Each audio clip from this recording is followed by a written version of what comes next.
Hello दोस्तों, welcome to horror vibes. जब से मैंने ये चैनल स्टार्ट किया है आप लोगों ने मुझे बहुत सपोर्ट किया है और शायद पहली बार ऐसा हुआ है कि काफ़ी दिन हो गए मैं आपके लिए कोई वीडियो लेकर नहीं आया हूँ क्योंकि मेरी तबीयत कुछ ठीक नहीं है।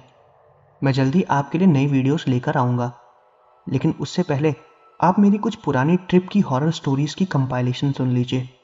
मैं आशा करता हूँ कि आपको वीडियो पसंद आएगी। आप में से बहुत लोगों ने ये घटनाएं पहले सुनी होंगी, तो मैं आपसे रिक्वेस्ट करूंगा कि प्लीज़ उन घटनाओं को आप अपने दोस्तों के साथ शेयर करें। और जो लोग चैनल पर नए हैं और जिनको हॉरर स्टोरीज और मिस्टीरियस स्टोरी सुनना पसंद है वो इन वीडियोस को सुन सकते हैं और आगे आने वाली नई वीडियो के लिए मेरे चैनल को सब्सक्राइब भी कर सकते हैं।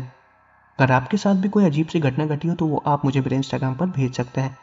मैं अपने इंस्टाग्राम का लिंक वीडियो के डिस्क्रिप्शन में दे दूंगा। वीडियो पसंद आए तो चैनल को सब्सक्राइब करना मत भूलिएगा, साथ में वीडियो को लाइक भी करिएगा। मुझे कमेंट करके ये बताइएगा कि आपको वीडियो कैसी लगी और मैं अगली वीडियो किस टॉपिक पर बनाऊं। तो ज़्यादा टाइम ना लेते हुए वीडियो करते हैं शुरू और खो जाते हैं अंधेरों में। मेरा नाम साइलिया है। ये घटना मेरे और मेरे दो दोस्तों के साथ घटी थी। उन दोनों का नाम रूसी और दिया है। ये घटना हमारे साथ सन 2020 में घटी थी और वो साल हमारे लिए बहुत ही ज़्यादा बिजी साल था क्योंकि हम सब अपने एग्ज़ाम्स को ख़त्म करके ग्रेजुएट हो चुके थे। हम सबको अपने अपने ड्राइविंग लाइसेंस मिल चुके थे और हमारे पास रूसी की मम्मी की कार भी थी। उसकी मम्मी एक सिंगल मदर थी और वो जॉब के लिए ज़्यादातर घर से बाहर रहती थी। हम सब लॉस एंजलिस के पास एक छोटे से शहर में रहते थे। हमारा ग्रेजुएशन ख़त्म हो चुका था और ग्रेजुएशन ख़त्म होने के बाद हम सब लोगों ने एक छोटी सी रोड ट्रिप का प्लान बनाया था। हमारे पास ज़्यादा पैसे नहीं थे तो हम लोगों ने सोचा कि हम कम से कम बजट में अपनी ये रोड ट्रिप करेंगे। हमने अपना सारा सामान रूसी की मम्मी के कार में रखा क्योंकि हम उसी से जाने वाले थे। हम अपनी रोड ट्रिप पर निकल चुके थे। ये हम तीनों का पहला रोड ट्रिप था और कार मैं चला रही थी। हम सबको निकलते निकलते करीब शाम के 6 बज चुके थे। हम काफ़ी लेट हो गए थे क्योंकि हमने सोचा था कि हम जितना जल्दी दिन में निकलेंगे उतना हमारे लिए आसान होगा और उतना ही हम एंजॉय कर पाएंगे क्योंकि रात में गाड़ी चलाना बहुत ही कठिन होता है। हम तीनों को निकलते निकलते करीब शाम के 6:30 बज चुके थे। निकलते हुए हमको काफ़ी टाइम लगा क्योंकि रात में ट्रैफिक बहुत ज़्यादा था। अपने शहर से निकलते हुए हमको करीब रात के 8 बज चुके थे। किसी तरह हम एक हाईवे पर पहुँचे जो रात के अंधेरे में काफ़ी सुनसान लग रहा था। थोड़ी बहुत बारिश होने के भी आसार लग रहे थे क्योंकि मौसम काफ़ी अच्छा था। पूरे हाईवे की स्ट्रीट लाइट बंद थी क्योंकि बारिश की वजह से शायद शॉर्ट सर्किट हो चुका था। हमारी गाड़ी हाईवे पर पहुंची और वो highway Los Angeles national park के पास से गुजरते हुए जाता था। मौसम काफ़ी अच्छा था लेकिन थोड़ा डरावना भी लग रहा था। मुझको बस रोड ही दिख रही थी और काला घना अंधेरा। मुझको बस उतनी ही रोड दिख रही थी जितनी रोड में गाड़ी की लाइट जा रही थी। पूरा हाईवे सुनसान था। रूसी थोड़ा सा डर रही थी क्योंकि हमारा ये सबसे पहला अनुभव था। उसने मुझसे बोला कि हमको शायद वापस चलना चाहिए। तभी दिया ने उसको बोला कि ये मौका फिर नहीं आएगा, इसको एंजॉय करते हैं। इतना बोलने के बाद दिया ने कार की म्यूज़िक बढ़ा दिया। जैसे ही हम थोड़ा सा आगे पहुँचे वो एरिया चालू हो गया जहाँ से लॉस एंजलिस नेशनल पार्क शुरू होता है। ये बात सुन के आपको काफ़ी अजीब लगेगी, लेकिन जितने हिस्से में वो पार्क था उतने हिस्से में लाइट आ रही थी। ये देख के मुझको बहुत अजीब लगा क्योंकि शॉर्ट सर्किट की वजह से पूरे हाईवे की लाइट तो जा चुकी थी। हम उस फॉरेस्ट की शुरुआत पे पहुँचे जहाँ से लाइट शुरू हुई थी और वहाँ पे अपनी गाड़ी रोक दी।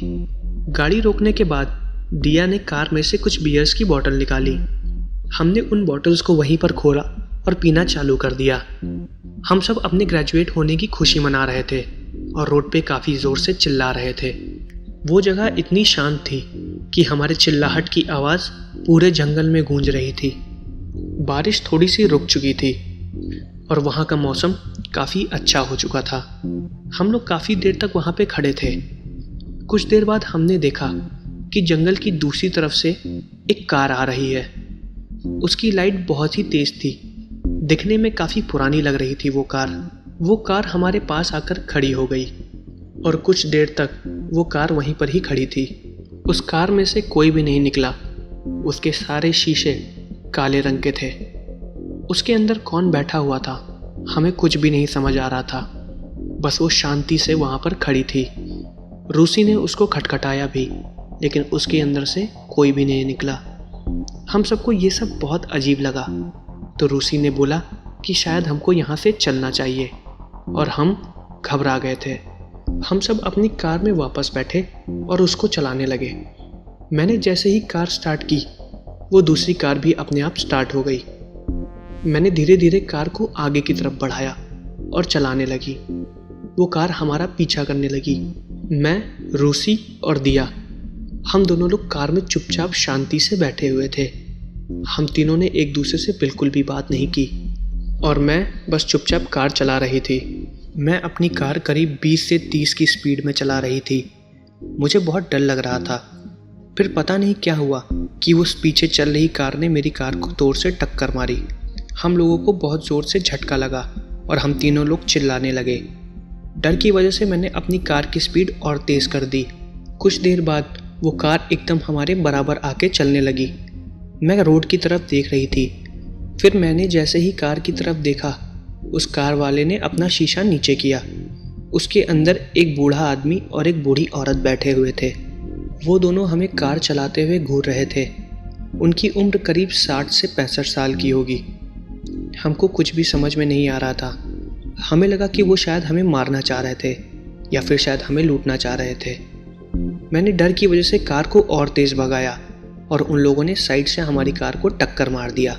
मेरी कार बहुत बुरी तरीके से डिसबैलेंस हो गई और जाके साइड के एक खंबे से लड़ गई और वहीं पर ही रुक गई।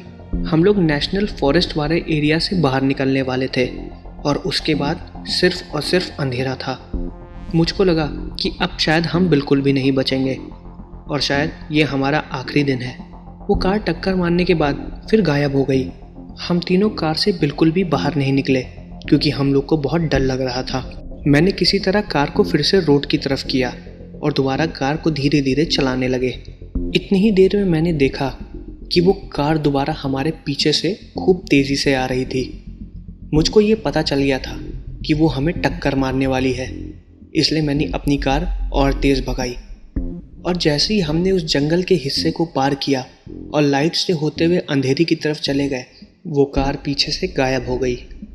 लेकिन फिर भी मैं रुकी नहीं और मैं कार को भगा रही थी। मेरे दिमाग में बस यही चल रहा था कि पलक झपकते ही वो कार आखिर गायब कहाँ हो गई। कुछ भी नहीं पता था। मैं बस कार चला रही थी और मैंने उसको बिल्कुल भी नहीं रोका। मेरे दिमाग में एक अजीब सा डर था कि शायद वो हमारा पीछा ना कर रही हो। कुछ देर बाद हम एक पेट्रोल पंप तक पहुँचे। हमारी कार में पेट्रोल भी ख़त्म हो चुका था। उस पेट्रोल पंप पे कुछ लोग और एक दो पुलिस वाले थे। हम उन पुलिस वालों को देखते ही रोने लगे और हम गाड़ी से जल्दी से उतरे।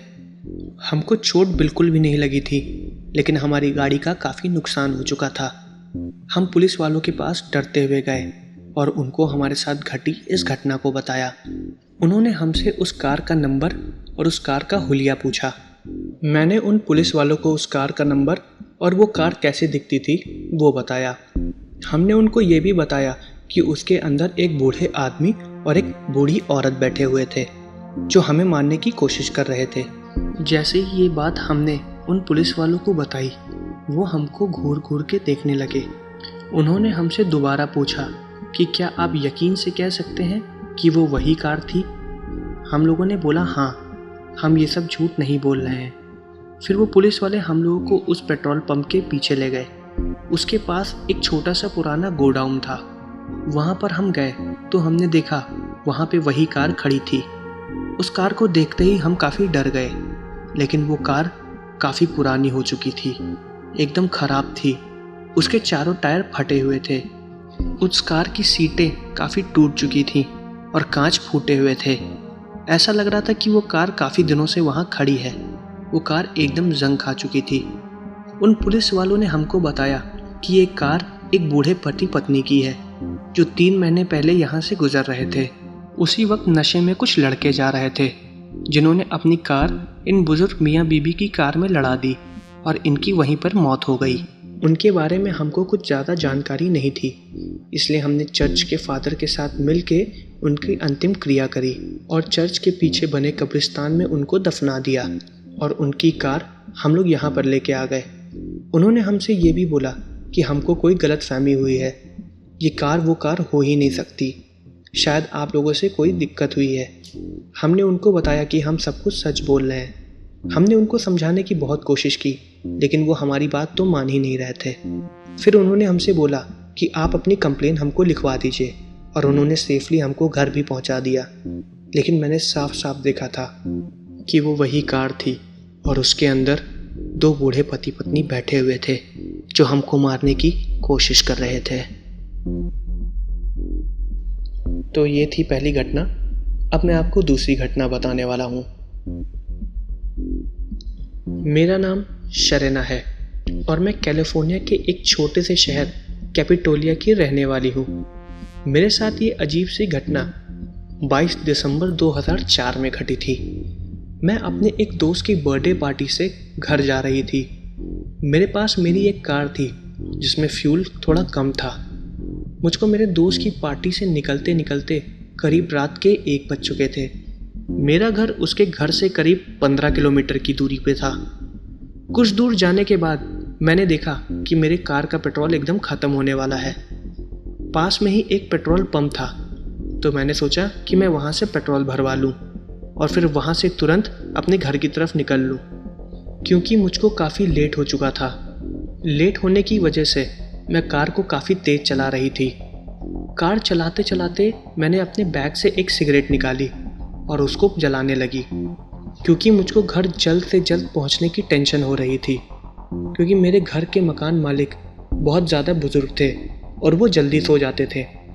मैंने उनको बहुत बार फ़ोन भी मिलाया, लेकिन शायद वो सो गए थे, इसलिए वो फ़ोन भी नहीं उठा रहे थे। यही सब सोचते सोचते मुझको काफ़ी टेंशन हो रही थी और मैं तेज़ कार चलाते चलाते सिगरेट पीने लगी। लाइटर से सिगरेट को जलाने की वजह से कुछ देर के लिए मेरा ध्यान रोड से हट गया।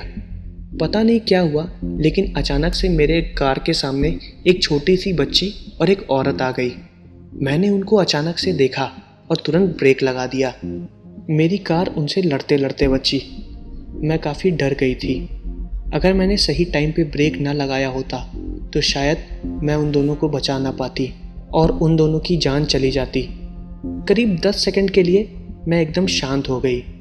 फिर मैं कार से नीचे उतरी और देखा कि वो औरत और वही बच्ची कार के जस्ट सामने ज़मीन पर बैठे हुए हैं। मेरे कार की लाइट उनके मुंह पर पड़ रही थी। उसकी वजह से उन्होंने अपना मुंह नीचे किया हुआ था। मैं उनके सामने जाके खड़ी हो गई और मैंने उनसे माफ़ी मांगी, लेकिन उन्होंने मेरी माफ़ी का कोई भी जवाब नहीं दिया। वो लोग बस मुंह नीचे की तरफ झुकाकर शांत बैठे हुए थे। मैंने उनसे पूछा कि इतनी रात को आप इस जंगल में क्या कर रही हैं और आप इस बच्ची को लेके इतनी रात में कहाँ भटक रही हैं, पर उन्होंने मेरी किसी भी बात का कोई भी जवाब नहीं दिया। मैंने उनसे पूछा कि क्या आपको किसी की मदद की ज़रूरत है। उन्होंने कुछ भी नहीं बोला। मुझको लगा कि शायद गाड़ी की लाइट की वजह से उनको बोलने या मेरी तरफ देखने में कोई दिक्कत हो रही होगी, इसलिए मैं तुरंत कार के अंदर गई और लाइट बंद करने लगी। मैंने लाइट जैसे ही बंद करी और मैं दोबारा कार से बाहर निकली तो मैंने देखा कि वो औरत वहाँ से गायब हो चुकी थी, लेकिन वो छोटी सी बच्ची वहीं पर ही बैठी हुई थी। मैंने उस बच्ची से पूछा कि तुम्हारे साथ तुम्हारी माँ थी, वो कहाँ गई, लेकिन उस बच्ची ने कोई भी जवाब नहीं दिया। फिर मैंने उस बच्ची को हाथ लगाया। अचानक से वो बच्ची मेरी तरफ घूमी और मुझे देखने लगी। उसकी आंखें एकदम बड़ी बड़ी थीं। उस बच्ची ने मुझे एक शब्द भी नहीं बोला और वो बस मुझे देख रही थी। सच बोलूं तो उसकी आंखें बहुत डरावनी लग रही थी। कुछ देर के लिए मेरे शरीर के एकदम रोंगटे खड़े हो गए और मैं उसकी आंखों में ही देख रही थी।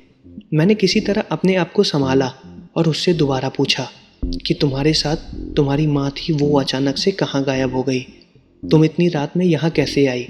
वो हाईवे एकदम सुनसान था, उसमें 1-2 गाड़ी करीब आधे घंटे में ही निकलती थी, तो वो कुछ भी नहीं बोल रही थी। उस हाईवे के दूसरी तरफ जंगल थे। तो मैंने उससे पूछा कि तुमको क्या भूख लगी है, तुम कहाँ रहती हो। उसने किसी भी सवाल का कोई भी जवाब नहीं दिया। वो मुझे देखते ही रोने लगी और चुप ही नहीं हो रही थी। मैंने उससे पूछा कि तुम कौन हो, और वो और तेज़ रो रही थी। उसकी रोने की आवाज़ ऐसी लग रही थी जैसे कोई बच्चा और कोई बड़ी औरत मिल के रो रहे हो। सच बोलूँ तो मुझे उस बच्ची की आवाज़ से बहुत ही ज़्यादा डर लग रहा था। तो मैंने उसको बोला कि तुम शांत हो जाओ। कुछ देर बाद वो शांत हो गई और मैंने उससे फिर पूछा कि तुम कहाँ की रहने वाली हो, तुम इतनी रात में इस जंगल में क्या कर रही हो। वो मुझको फिर कुछ नहीं बोली और बस मुझे घूरी जा रही थी। वो मेरे पीछे देख रही थी। ऐसा लग रहा था कि जैसे मेरे पीछे कोई खड़ा हुआ है। मैं तुरंत पीछे घूमी, लेकिन मेरे पीछे कोई भी नहीं था। मैं दोबारा उस बच्चे की तरफ घूमी, लेकिन वो बच्ची वहाँ से गायब हो चुकी थी। ये देखते ही मेरी हालत ख़राब हो गई। मैंने सोचा कि अभी जस्ट कुछ सेकंड पहले ही वो बच्ची यहाँ पे खड़ी थी और वो वहाँ से गायब हो गई। मुझे सच में बहुत कुछ अजीब लगा और मैं तुरंत कार में बैठ गई। जैसे ही मैं कार में बैठी, मैंने देखा कि वो बच्ची मेरी कार की पिछली सीट पर बैठी हुई है। मैंने जैसे ही उस बच्ची की तरफ देखा, वो मुझे दोबारा देखकर रोने लगी। मैं अचानक से डर के कार से नीचे उतर गई और वो कार के अंदर देख के मुझे बस रोई जा रही थी। मैंने कार के अंदर से अपना फ़ोन निकाला और तुरंत पुलिस को फ़ोन करने लगी। पुलिस वालों ने मेरा फ़ोन उठाया और मैंने उनको तुरंत मेरे लोकेशन के बारे में बताया। उन्होंने बोला कि उनको वहाँ पर पहुँचने में करीब 10 मिनट लग जाएंगे। मैंने कार के चारों दरवाजे बंद कर दिए थे और मैं अंदर से बस उस लड़की को घूरे जा रही थी। तभी अचानक से मैंने देखा कि कार के पीछे उसी लड़की की माँ आके खड़ी हो गई है और वो मुझको देख रही है। सच बोलूँ तो मुझे बहुत डर लग रहा था। फिर वो औरत मेरे सामने से ही गायब हो गई और जैसे ही मैंने गाड़ी की तरफ देखा, वो लड़की भी कार में नहीं बैठी हुई थी। कुछ देर बाद वो पुलिस वाले भी वहाँ आ गए और मैंने उनको वो सारी चीज़ें बताई, लेकिन उन्होंने मेरी बात पे बिल्कुल भी विश्वास नहीं किया। उन्होंने उल्टा मुझसे पूछा कि मैं इतनी रात में यहाँ क्या कर रही हूँ। मैंने उनको सारी चीज़ें बताई और उन्होंने मुझसे बोला कि मुझे इतनी रात में यहाँ नहीं रुकना चाहिए, क्योंकि यहाँ पे बहुत अजीब अजीब वारदातें होती हैं और ये जगह थोड़ी हॉन्टेड भी है। मैंने उन पुलिस वालों से डरते हुए बोला कि वो मुझको मेरे घर तक छोड़ दें। मैं अपनी गाड़ी आगे आगे चला रही थी और वो पुलिस वाले मेरे पीछे चल रहे थे। मैंने अपनी गाड़ी अपने घर तक नहीं रोकी और मैं काफ़ी डरी हुई थी। मुझे ये ज़रूर पता था कि वो मेरा कोई वहम नहीं था। वो लोग इंसान थे या कोई आत्मा, मुझे ये भी नहीं पता था, लेकिन इतना ज़रूर पता था कि वो मेरा वहम नहीं था। मेरा नाम अरेका है और पेशे से मैं एक राइटर हूँ। मैं अपनी एक बुक पर काम कर रही थी। मैं जिस बुक पर काम कर रही थी वो बुक अलग अलग प्राचीन जगह के बारे में थी, जिसको मैं जल्द से जल्द लिख के पब्लिश करना चाहती थी, जिसके लिए मुझको कई जगहों पर जाना पड़ता था। ज़्यादातर मैं अपने दोस्त माइक के साथ हर जगह जाती थी, क्योंकि उसको हर जगह की जानकारी भी थी। लेकिन इस बार उसके ऑफिस से उसको छुट्टी नहीं मिली। मैं अकेले ही अपनी बुक के रिसर्च के लिए निकल गई। मैं न्यूयॉर्क के ओल्ड टाउन की रहने वाली हूँ और ये घटना मेरे साथ सन 2009 में घटी थी। मैं अपने घर से निकल के मानिको नाम के एक गांव में गई थी, जो कनाडा के एक छोटे से कस्बे के पास पड़ता था। वहाँ एक बहुत पुराना चर्च था, जिसके बारे में मैंने बहुत सुना था। वहाँ पर पहुँचते पहुँचते मुझको करीब 6 दिन लग गए, क्योंकि मुझको उस जगह के बारे में ज़्यादा जानकारी बिल्कुल भी नहीं थी। मैंने वहाँ के एक लोकल टूरिस्ट बॉय से भी बात की थी, लेकिन वो अपने घर की किसी दिक्कत की वजह से नहीं आ पाया। उस चर्च को जाने के लिए 2 बसें जाती थीं, जो पूरे दिन में सिर्फ 2 ही बार चलती थी, एक सुबह के 7 बजे और दूसरी शाम के 7 बजे। सुबह वाली बस मुझसे छूट गई, क्योंकि जहाँ पर वो बस रुकती थी वहाँ पर पहुँचते पहुँचते मुझे करीब दोपहर के 4 बज चुके थे। सोचा कि अब मैं शाम वाली बस लेके जाऊँगी, क्योंकि अगले दिन चर्च में मुझे चर्च के फादर से मिलना था। बस स्टॉप से करीब वो जगह 80 किलोमीटर दूर है और चर्च के खुलने से पहले वो बस मुझको वहाँ तक पहुँचा देती। मैं उस बस में बैठी। मेरे साथ उस बस में एक ड्राइवर, एक औरत जिसके पास एक छोटा सा बच्चा था, जो पूरे बस में इधर उधर खेल रहा था, और पीछे की तरफ 2 आदमी बैठे हुए थे। काफ़ी रात हो गई थी और ज़्यादातर लोग रात में बस में सफ़र बिल्कुल भी नहीं करते थे। बस वाले ने एक जगह बस रोकी। शायद उस बस में कोई दिक्कत आ गई थी। जिस जगह उसने उस बस को रोका वो जगह काफ़ी सुनसान थी। दूर दूर तक उस जगह पर कोई भी नहीं था। वहाँ उस जगह को बस को रोके हुए करीब 30 मिनट हो चुके थे। उसके बाद मैंने देखा कि एक छोटा सा बच्चा चुपचाप अकेले आके बस की पिछली सीट पर जाके बैठ गया है। मैंने उसको बहुत गौर से देखा पर उसने मेरी तरफ ध्यान भी नहीं दिया। वो पीछे की सीट पर बैठ के खिड़की के बाहर देख रहा था। मैंने अपने ईयरफोन लगाए और मैं गाना सुनते सुनते सो गई। तब तक बस ठीक हो चुकी थी और बस चलने लगी। करीब 1 घंटे तक मैं सोती रही और जब मेरी आँख खुली तो बस एक फार्म हाउस के पास रुकी हुई थी। शायद वो कोई बस स्टॉप था। वो पूरी बस खाली थी। उस बस का ड्राइवर नीचे खड़े होकर सिगरेट पी रहा था और जब मैंने पीछे देखा तो वो बच्चा अभी भी वहीं पर ही बैठा हुआ था और वो बस की खिड़की के बाहर देख रहा था। मैं उस बच्चे के पास गई और जैसे ही मैंने उससे पूछा कि तुम यहाँ पे किसके साथ आए हो, वो मेरी तरफ देखने लगा। मैंने उससे पूछा कि क्या तुमको भूख लगी है? उसने अपना सर हिलाते हुए हाँ बोला। मैंने अपने बैग से एक बिस्किट का पैकेट निकाल के उसको दे दिया और बस से नीचे उतरने लगी। बस से उतरते ही मैंने उस ड्राइवर से पूछा कि हम यहाँ पर क्यों खड़े हैं। तो उस ड्राइवर ने मुझसे बोला कि बस ख़राब हो गई है और कोई दूसरी बस हमको लेने आ रही है, इसलिए मैं टेंशन ना लूँ और कुछ देर वेट कर लूँ। मैं वहीं पर ही बैठी हुई थी। तभी अचानक से उस बस वाले ने पूरे बस को लॉक कर दिया। मैंने उससे बोला कि तुम इस बस को क्यों लॉक कर रहे हो, अंदर एक बच्चा बैठा हुआ है। उस बस वाले ने मुझे गौर से देखा और उसने बोला कि अंदर कोई भी नहीं है। मैं तुरंत बस के अंदर चढ़ के देखने गई तो अंदर कोई भी नहीं था। वो बच्चा उस बस से गायब हो चुका था। मैं उसी जगह गई जहाँ पर वो बैठा हुआ था, लेकिन वहाँ पे कोई भी नहीं था। वहाँ पे वही बिस्किट का पैकेट रखा हुआ था, लेकिन खाली। मैंने तुरंत ये बात बस ड्राइवर को बताई तो वो भी चौंक गया। उसने मुझसे बोला कि शायद आपको कोई गलतफहमी हुई है। फिर मैंने उस बस ड्राइवर को बिस्किट का खाली पैकेट दिखाया। वो देखते ही चौंक गया तो उसको मेरी बात पे विश्वास होने लगा। उस आदमी ने फिर से जाके बस के अंदर देखा, लेकिन अंदर कोई भी नहीं था। उसने मुझसे बताया कि कुछ सालों पहले एक छोटा सा बच्चा था जो इसी बस स्टॉप पे अपने माँ बाप से बिछड़ गया था। फिर वो उस बस के पीछे भागने लगा जिसमें उसके माँ बाप बैठे हुए थे। अचानक से पीछे से एक गाड़ी आई और वो बच्चा उसी गाड़ी के नीचे दब के मर गया। तब से उसकी आत्मा कभी कभी सबको दिखती है और यहाँ भटका करती है, लेकिन वो किसी से बात नहीं करती। मैंने उस बस ड्राइवर को बताया कि उसने मेरे से बात भी की और मेरे से बिस्किट भी लिया, लेकिन बस ड्राइवर इस बात को मानने से सहज इनकार कर रहा था। वो ड्राइवर मानने को तैयार ही नहीं था कि उस बच्चे ने मुझसे बात भी की। उसको खाने को मैंने बिस्किट भी दिया। वो माने या ना माने, लेकिन मैं इतना तो ज़रूर जानती हूँ कि वो बच्चा जो भी था उसने मुझसे बात ज़रूर की थी और वो मेरा वहम नहीं था। इस घटना का नाम है हु इज शी। जब मैं 17 साल का था तो अपने दोस्त के साथ यूनाइटेड स्टेट यूनियन सेमेट्री में रात में घूमने चला जाता था। हमारे घर से वो काफ़ी दूर था तो हम सब अपनी कार में साथ में जाते थे। इस वक्त मेरी एज 27 साल की है। आज तक मैं वो घटना भूल नहीं पाया। रियो को भी वो घटना आज तक याद है। रियो मेरा कज़न है। मेरा नाम पैट्रू है। हम कॉलेज स्टूडेंट थे। रियो की एज 20 साल की थी और उसके पास ड्राइविंग लाइसेंस था। एक बार हम रात में बहुत ही ज़्यादा बोर हो रहे थे। रियो के पास उसके डैड की कार थी जो कि काफ़ी पुरानी थी। वो अब उस कार को नहीं चलाते थे। यूनियन सेमेट्री हमारे घर से करीब 15 माइल की दूरी पर था। वहाँ का रास्ता बहुत ही ज़्यादा शांत था और जंगलों से होते हुए जाता था। वो अपने आप में एक बहुत ही अलग रास्ता था क्योंकि वो बड़े बड़े हिल्स के बीच में से होके जाता था। यूनियन सेमेट्री के 3 किलोमीटर बाद एक सुपर मार्केट पड़ता था। हम वहीं पर कभी कभी चले जाया करते थे। हम ज़्यादातर 4 लोग जाते थे, लेकिन इस बार बस मैं और रियो ही थे।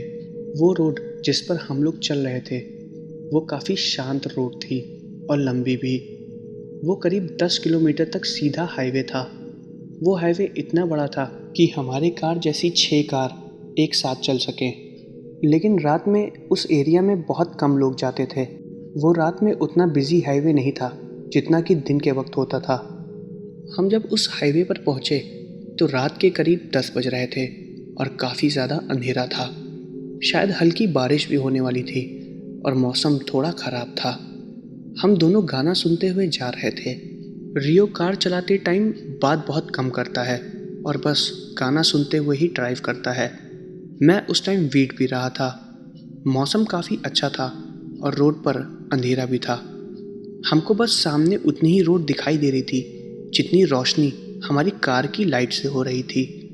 करीब 1 किलोमीटर आगे चलने के बाद रियो को कोई दिखा। उसने देखा कि रेड ड्रेस में एक लड़की थी जिसने अपने हाथ में ब्लू कलर का अम्ब्रेला पकड़ा हुआ था और वो हमसे लिफ्ट मांग रही थी। हल्की फुल्की बारिश भी शुरू हो गई थी और अंधेरा और ज़्यादा होता जा रहा था। उसको देखते ही रियो के दिमाग में और मेरे दिमाग में सबसे पहले यही आया कि इतनी सुनसान रोड पर आखिर वो लड़की अकेले यहाँ कर क्या रही थी। ये देख के ही हम दोनों को बहुत ही अजीब लगा।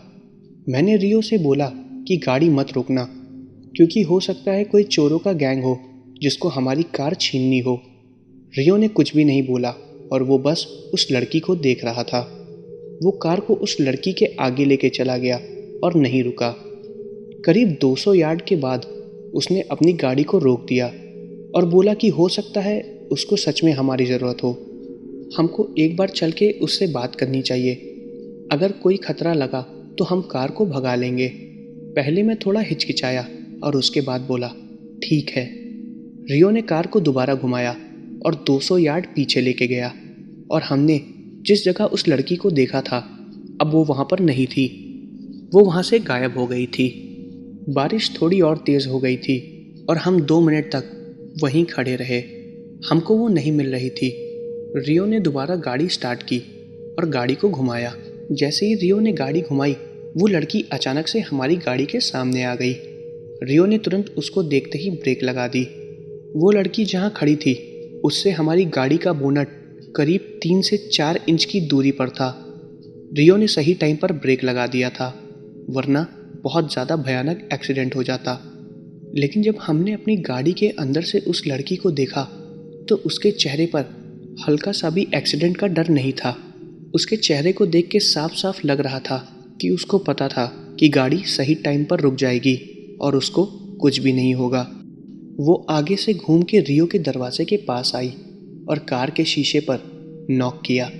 उसने हमसे आते ही बोला और पूछा कि आप क्या मुझको यूनियन सेमेट्री के आगे वाले बस स्टॉप पर छोड़ सकते हैं। वो जब ऐसे बोली तो मैं उसकी आंखों को ही देख रहा था।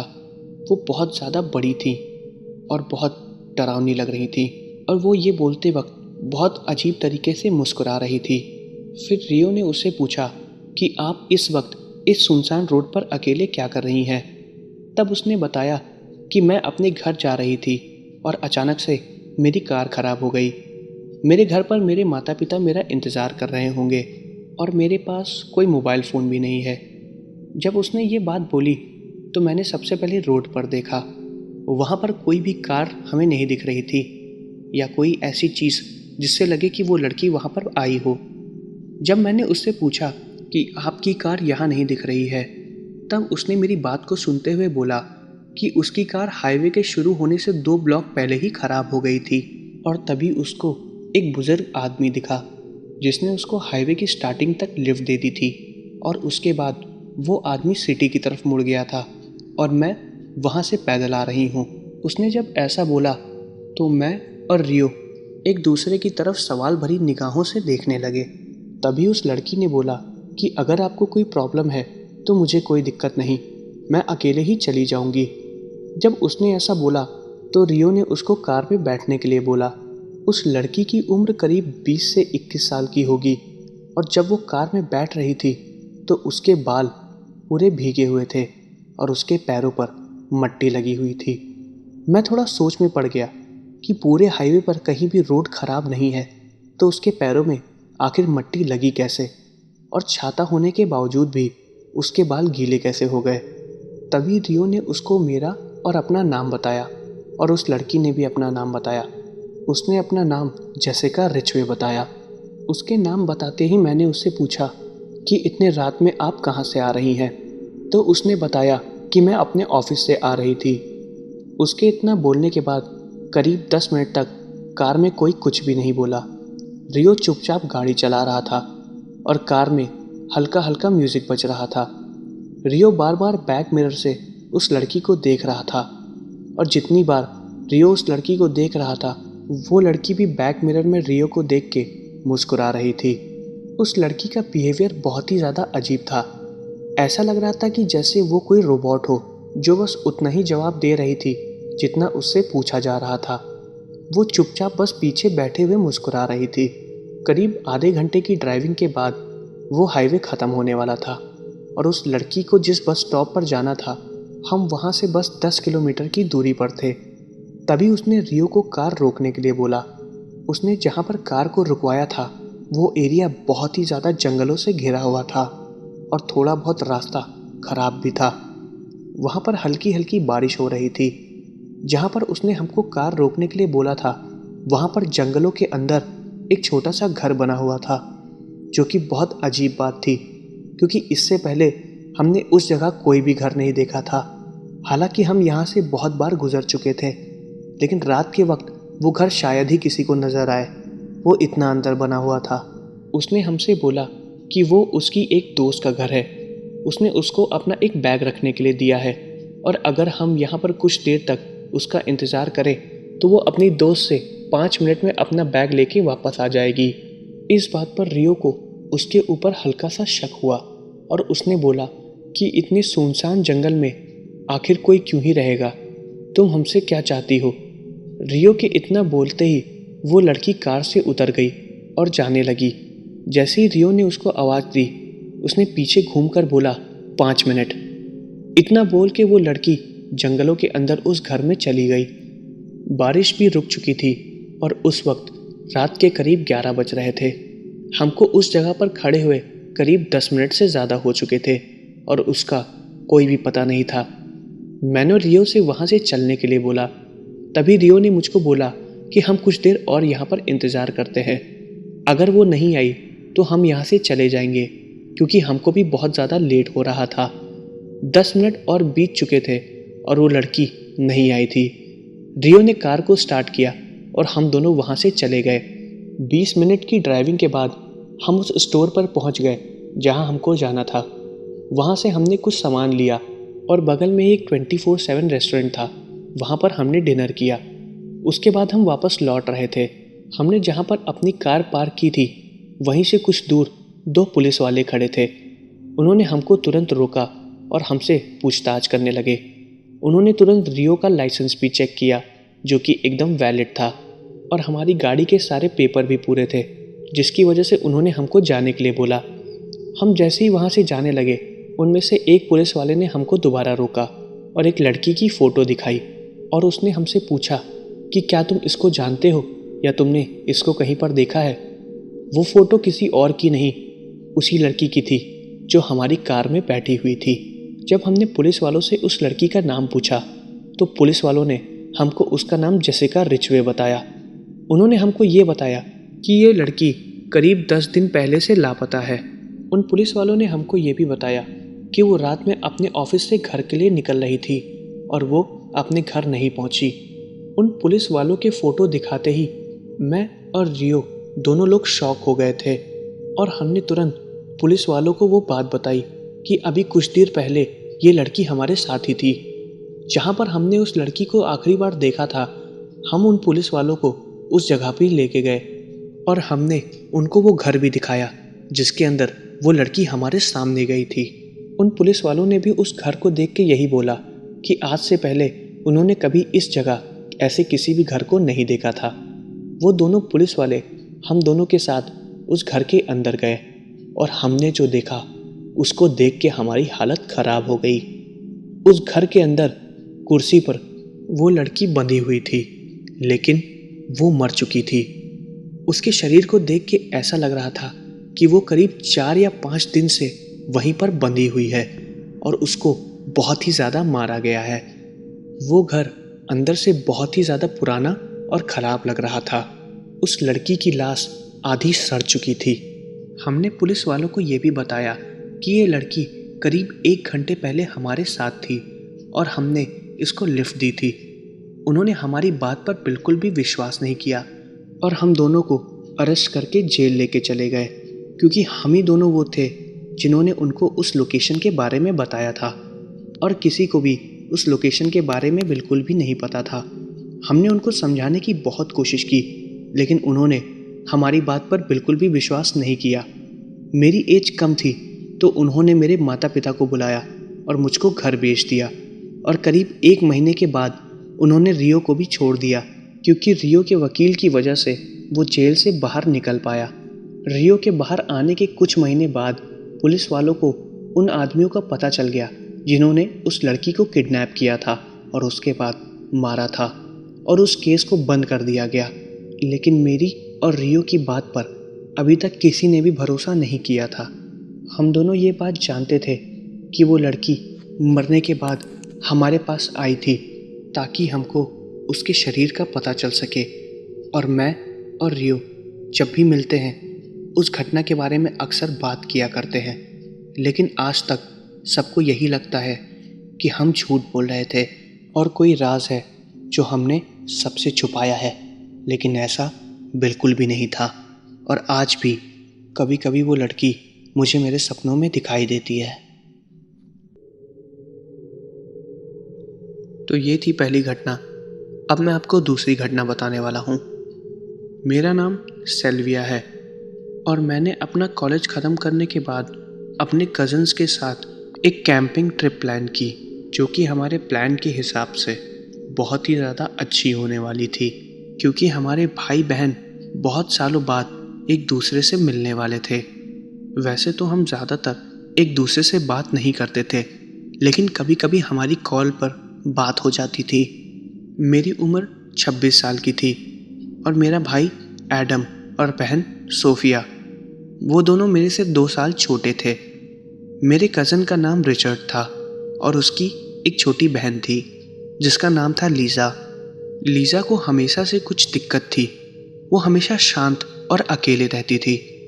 वो अपने मन में ही किसी से बात करती रहती थी। मेरे पास मेरे दादाजी की एक कार थी। मैंने मम्मी पापा से परमिशन लेके उस कार को ले लिया और अपने दोनों भाई बहनों को बिठा के रिचर्ड और लीज़ा को पिकअप करने के लिए चली गई।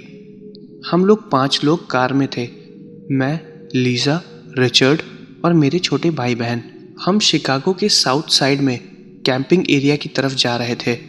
दिसंबर का वक्त था और वहाँ का मौसम बहुत ही ज़्यादा अच्छा और शांत होता है।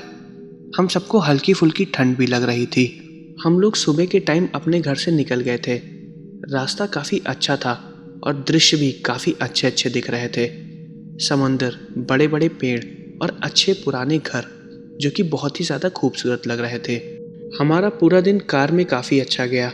घूमते घूमते हमें शाम के करीब 7 बज चुके थे और हम जहाँ पर कैंपिंग साइट पर जा रहे थे वहाँ के रास्ते में एक ट्रक का एक्सीडेंट हो गया था और आगे का रास्ता बंद था, जिसकी वजह से हम कैंप साइट पर नहीं जा पा रहे थे।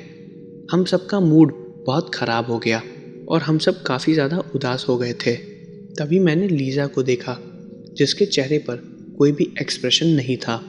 वो बस कार की खिड़की से बाहर देख रही थी। मैंने लीज़ा से पूछा कि लीज़ा, तुम ठीक हो ना? उसने मेरी तरफ देखा और बस अपना सर हिलाया और फिर से खिड़की के बाहर देखने लगी। तभी मैंने रिचर्ड से पूछा कि लीज़ा को क्या हुआ। उसने बताया कि ये अभी भी वैसी ही है, शांत और अपने में ही रहती है। उस वक्त शाम के करीब 7 बज रहे थे और रोड को क्लियर होने में अभी 2 घंटे बाकी थे। मेरी कार में फ्यूल भी ख़त्म होने वाला था। हमने जब वहाँ पर पता किया तो हमें ये पता चला कि वहीं से राइट में एक रोड गई है। वो रोड क्रॉस करने के बाद एक गैस स्टेशन पड़ता है और वहीं से कैंपिंग साइट पर जाने के लिए एक शॉर्टकट भी है। लेकिन रात में उस रोड पर जाना सख्त मना है, क्योंकि वहाँ पर बहुत ही ज़्यादा जंगली जानवर रहते हैं और वहाँ की रोड भी कुछ ठीक नहीं है और वो रास्ता जंगलों के बीच से होते हुए जाता है। हमको जल्द से जल्द कैंप साइट पर पहुँचना था। हम वहाँ पर 2 घंटे तक रुक के इंतज़ार नहीं करना चाह रहे थे, इसलिए मैंने और रिचर्ड ने काफ़ी बहस करने के बाद उस रोड पर जाने की सोची। लेकिन हमने उस रोड पर जाने से पहले ये सोच लिया था कि हम कार को कहीं भी नहीं रोकेंगे और कार का कोई भी शीशा नीचे नहीं करेंगे। हमारी कार में बस 10 किलोमीटर तक जाने का ही फ्यूल बचा था और दी गई इंफॉर्मेशन के हिसाब से ये दूसरा रास्ता करीब 4 किलोमीटर लंबा था और उसके बाद गैस स्टेशन पड़ जाता। हम उस रास्ते पर चले गए और वो अंदर से बहुत ही ज़्यादा डरावना लग रहा था। हम जैसे ही उस रास्ते के अंदर गए हमें थोड़ी और ठंड लगने लगी। उस वक्त उस रास्ते में बहुत ही ज़्यादा अंधेरा था और बहुत बड़े बड़े पेड़ जो कि रोड के दोनों तरफ थे। रोड उतनी ख़राब नहीं थी जितना कि हमने सुनी थी। कुछ अंदर जाने के बाद हमको वहाँ पर 2 रास्ते मिले और उन दोनों रास्तों में अंधेरा था। हम करीब 1 किलोमीटर अंदर आ चुके थे। हमको बिल्कुल भी नहीं पता था कि हमको अंदर आके यहाँ पर 2 रास्ते मिलेंगे। इस वजह से हम लोगों को गाड़ी को रोकना पड़ा। उन दोनों रास्तों की शुरुआत पे एक बोर्ड लगा हुआ था जो कि बहुत ही पुराना था और उस पे मिट्टी लगी हुई थी। हम उस बोर्ड को ठीक से पढ़ तक नहीं पा रहे थे, वो काफ़ी गंदा बोर्ड था। तभी रिचर्ड ने बोला कि हमको नीचे उतर के उस बोर्ड को साफ करना पड़ेगा और फिर देखना पड़ेगा कि आखिर उस पे लिखा क्या है। मैंने रिचर्ड को कार से उतरने के लिए मना किया और उससे बोला कि हमें वापस घूम जाना चाहिए।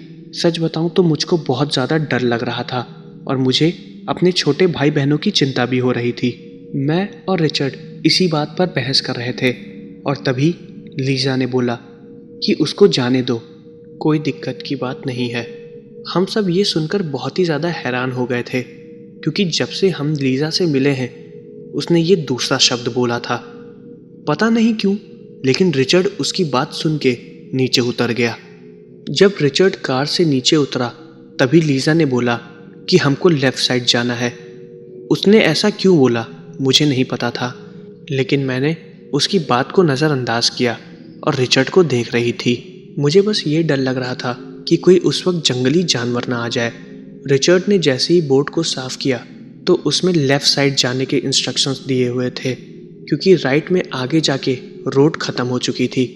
रिचर्ड के कार के अंदर आते ही मैंने लीजा से पूछा कि तुमको कैसे पता कि हमें लेफ़्ट जाना है।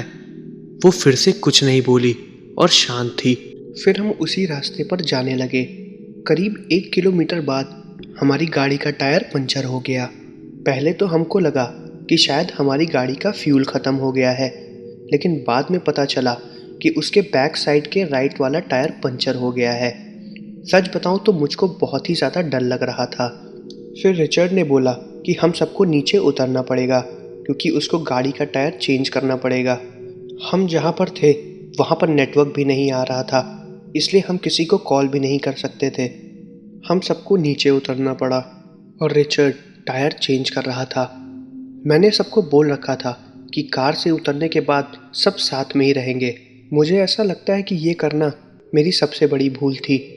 सब कार से उतर गए और रिचर्ड कार का टायर बदलने लगा। सब साथ में ही थे। तभी मेरे छोटे भाई एडम ने बोला कि उसको टॉयलेट जाना है। मैंने उसको पास में ही जाने को बोला। एडम ने बोला कि उसको डर लग रहा है, इसलिए मैं उसके साथ चली गई। उसके साथ जाने से पहले मैंने सोफिया को बोला कि तुम और लीजा दोनों लोग साथ में ही रहना, कार से दूर कहीं मत जाना। मैं और एडम जब थोड़ा आगे गए तो हमने देखा कि पेड़ के पास कोई परछाई खड़ी होकर हमें देख रही है। हमने उसको देखा और वो हमारी तरफ ही देख रही थी। उसकी कोई आंखें नहीं थी, वो बस एक बड़ी सी परछाई की आकृति बनी हुई थी। पहले हमें लगा कि शायद वो किसी पेड़ की परछाई है, लेकिन अंधेरे में हमें कोई परछाई कैसे दिख सकती है। फिर वो हल्की सी हिली और जैसे ही उसमें हल्का सा मूवमेंट हुआ हम लोग भागते हुए अपनी कार की तरफ आए। हम लोगों ने ये बात तुरंत रिचर्ड को बताई और सबसे गाड़ी के अंदर बैठने को बोला, लेकिन वहाँ से लीजा गायब थी। मैंने सोफिया से पूछा कि लीजा कहाँ है, तो उसने बताया कि वो हमारे जाते वक्त हमारे पीछे ही आई थी, लेकिन वहाँ पर कोई भी नहीं था। मैं बहुत ही ज़्यादा घबरा गई थी, तो मैंने तुरंत सोफिया और एडम को कार के अंदर बैठाया और मैं और रिचर्ड लीजा को ढूंढने लगे। वो नहीं मिल रही थी। तभी उस बड़े से पेड़ के पास जहाँ पर मैंने और एडम ने उस परछाई को देखा था, लीजा वहीं पर खड़े होके उस परछाई की तरफ देख रही थी। जब तक मैं लीजा के पास पहुंची वो परछाई वहाँ से गायब हो चुकी थी। मैंने लीजा से पूछा कि तुम यहाँ क्या कर रही हो, हमको यहाँ से चलना चाहिए। उसने कुछ भी नहीं बोला, वो बस जंगल के अंदर देख रही थी। मैं चिल्ला के रिचर्ड को बुलाने लगी। जैसे ही मैंने रिचर्ड को बुलाया, लीजा ने मुझसे बोला कि वो हमें कुछ भी नहीं करेंगे, वो हमें आराम से इस जंगल से जाने देंगे। मैं उसी वक्त शांत हो गई। मैंने उससे पूछा कि क्या बोल रही हो तुम? तब लीजा ने बोला कि मैं उन परछाइयों से बात कर सकती हूँ जो वहाँ पर पेड़ के पीछे खड़े हैं। मुझको कोई भी नहीं दिख रहा था, लेकिन लीजा के हिसाब से वो उसको साफ साफ नज़र आ रहे थे। तभी भागते हुए रिचर्ड आ गया और उसने हमसे चलने को बोला। लीजा अपनी जगह से हिल तक नहीं रही थी। रिचर्ड ने तुरंत लीजा को गोद में उठाया और हम सब भागते हुए कार के अंदर गए। रिचर्ड ने तुरंत कार स्टार्ट की और जैसे ही कार की लाइट सामने रोड पर पड़ी, हमने देखा कि 3 लंबी लंबी परछाइयाँ हमारी कार के सामने खड़ी हैं। हम सब उनको देख के बहुत ही ज़्यादा डर गए थे। वो बस काली काली परछाइयाँ थी जो रोड पर खड़ी होके हमें देख रही थीं। हमें उनकी आंख तक नहीं दिख रही थी। तभी लीजा ने फिर से बोला कि वो हमें कुछ भी नहीं करेंगे, हमें चुपचाप यहाँ से चलना चाहिए। रिचर्ड थोड़ा डर गया था, इसलिए उसने तुरंत कार को स्टार्ट किया और उन परछाइयों की तरफ कार को धीरे धीरे ले जाने लगा। वो परछाइयाँ हमें ही देख रही थी और कुछ देर बाद हम उन परछाइयों के बगल से ही निकले।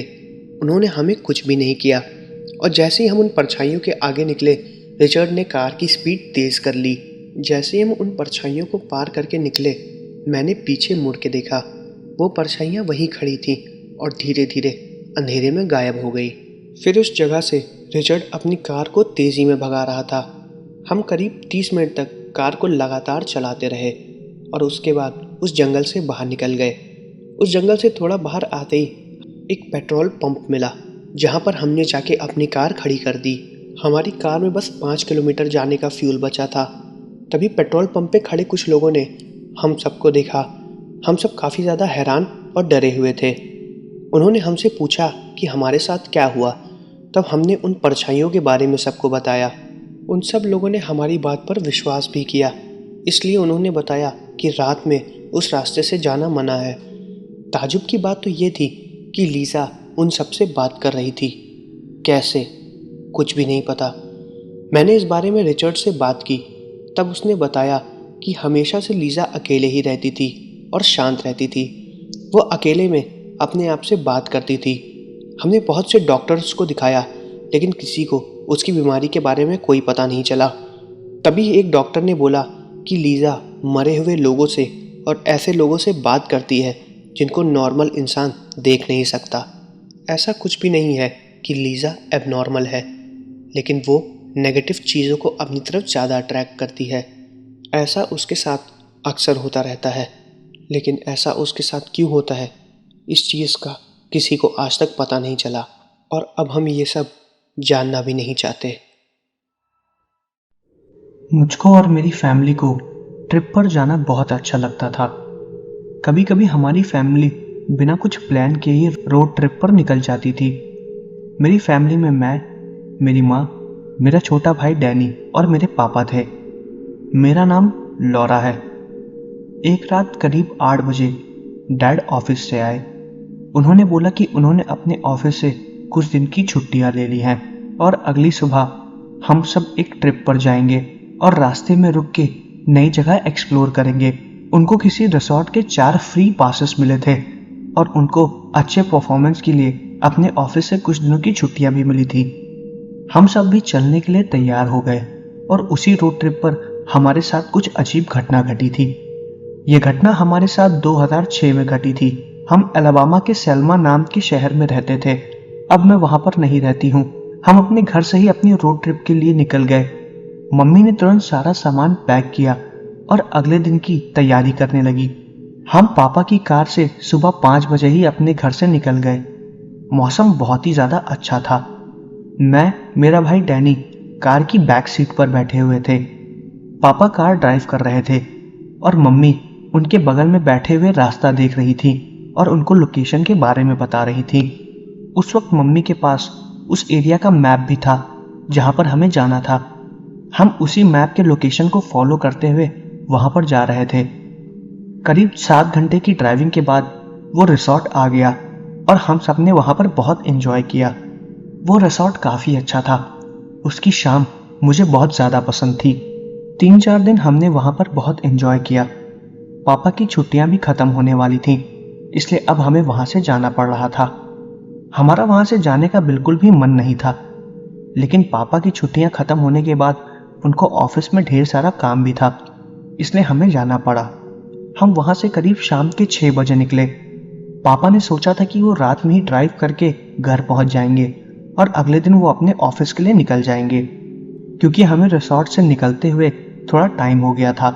जल्दी जल्दी में मम्मी मैप रखना भी भूल गई थी। हमने अपना सारा सामान रखा और फिर तुरंत वहाँ से निकल गए। कुछ दूर तक तो सब कुछ ठीक था। नॉर्मली पापा को रास्ता याद था। उसके बाद जब हमारी एक हाईवे की रोड खत्म हुई तो हम दूसरे हाईवे पर जा रहे थे। वो दोनों हाईवे काफ़ी ज़्यादा सुनसान थे। दोनों हाईवे अलग अलग जा रहे थे। दोनों हाईवे में हमें घने जंगल भी नज़र आ रहे थे। रास्ते में आते वक्त हम कौन से हाईवे से आए थे हमें ढंग से याद नहीं था, क्योंकि हम इस हाईवे से रात के वक्त ट्रेवल करके निकले थे। मैं और डैनी सो रहे थे और मम्मी को याद नहीं, और पापा भी ड्राइव कर रहे थे, तो पापा को भी ढंग से याद नहीं। और इस वक्त हम जब जा रहे थे तब भी हमें वो रास्ता याद नहीं आ रहा था। वहाँ पर 2 रास्ते थे और दोनों सुनसान। पापा ने फिर सोचा कि हम एक रास्ते से चले जाएंगे और रास्ते में अगर कोई भी मिलेगा हम उससे आगे पूछ लेंगे। पापा लेफ्ट साइड वाले रास्ते से चले गए। उस रास्ते पर बहुत ही ज़्यादा घने जंगल थे और बहुत शांति थी। हमें दूर दूर तक एक भी कार नहीं नजर आ रही थी। उस वक्त रात भी काफ़ी ज़्यादा हो गई थी। मैं और डैनी कार की पिछली सीट पर बैठे हुए उस जंगल को देख रहे थे। वो बहुत ही ज़्यादा डरावना लग रहा था। करीब 10 किलोमीटर ड्राइव करने के बाद खराब सड़कें आ गईं और पापा उन्हीं सड़कों की तरफ जंगल के अंदर ही जा रहे थे।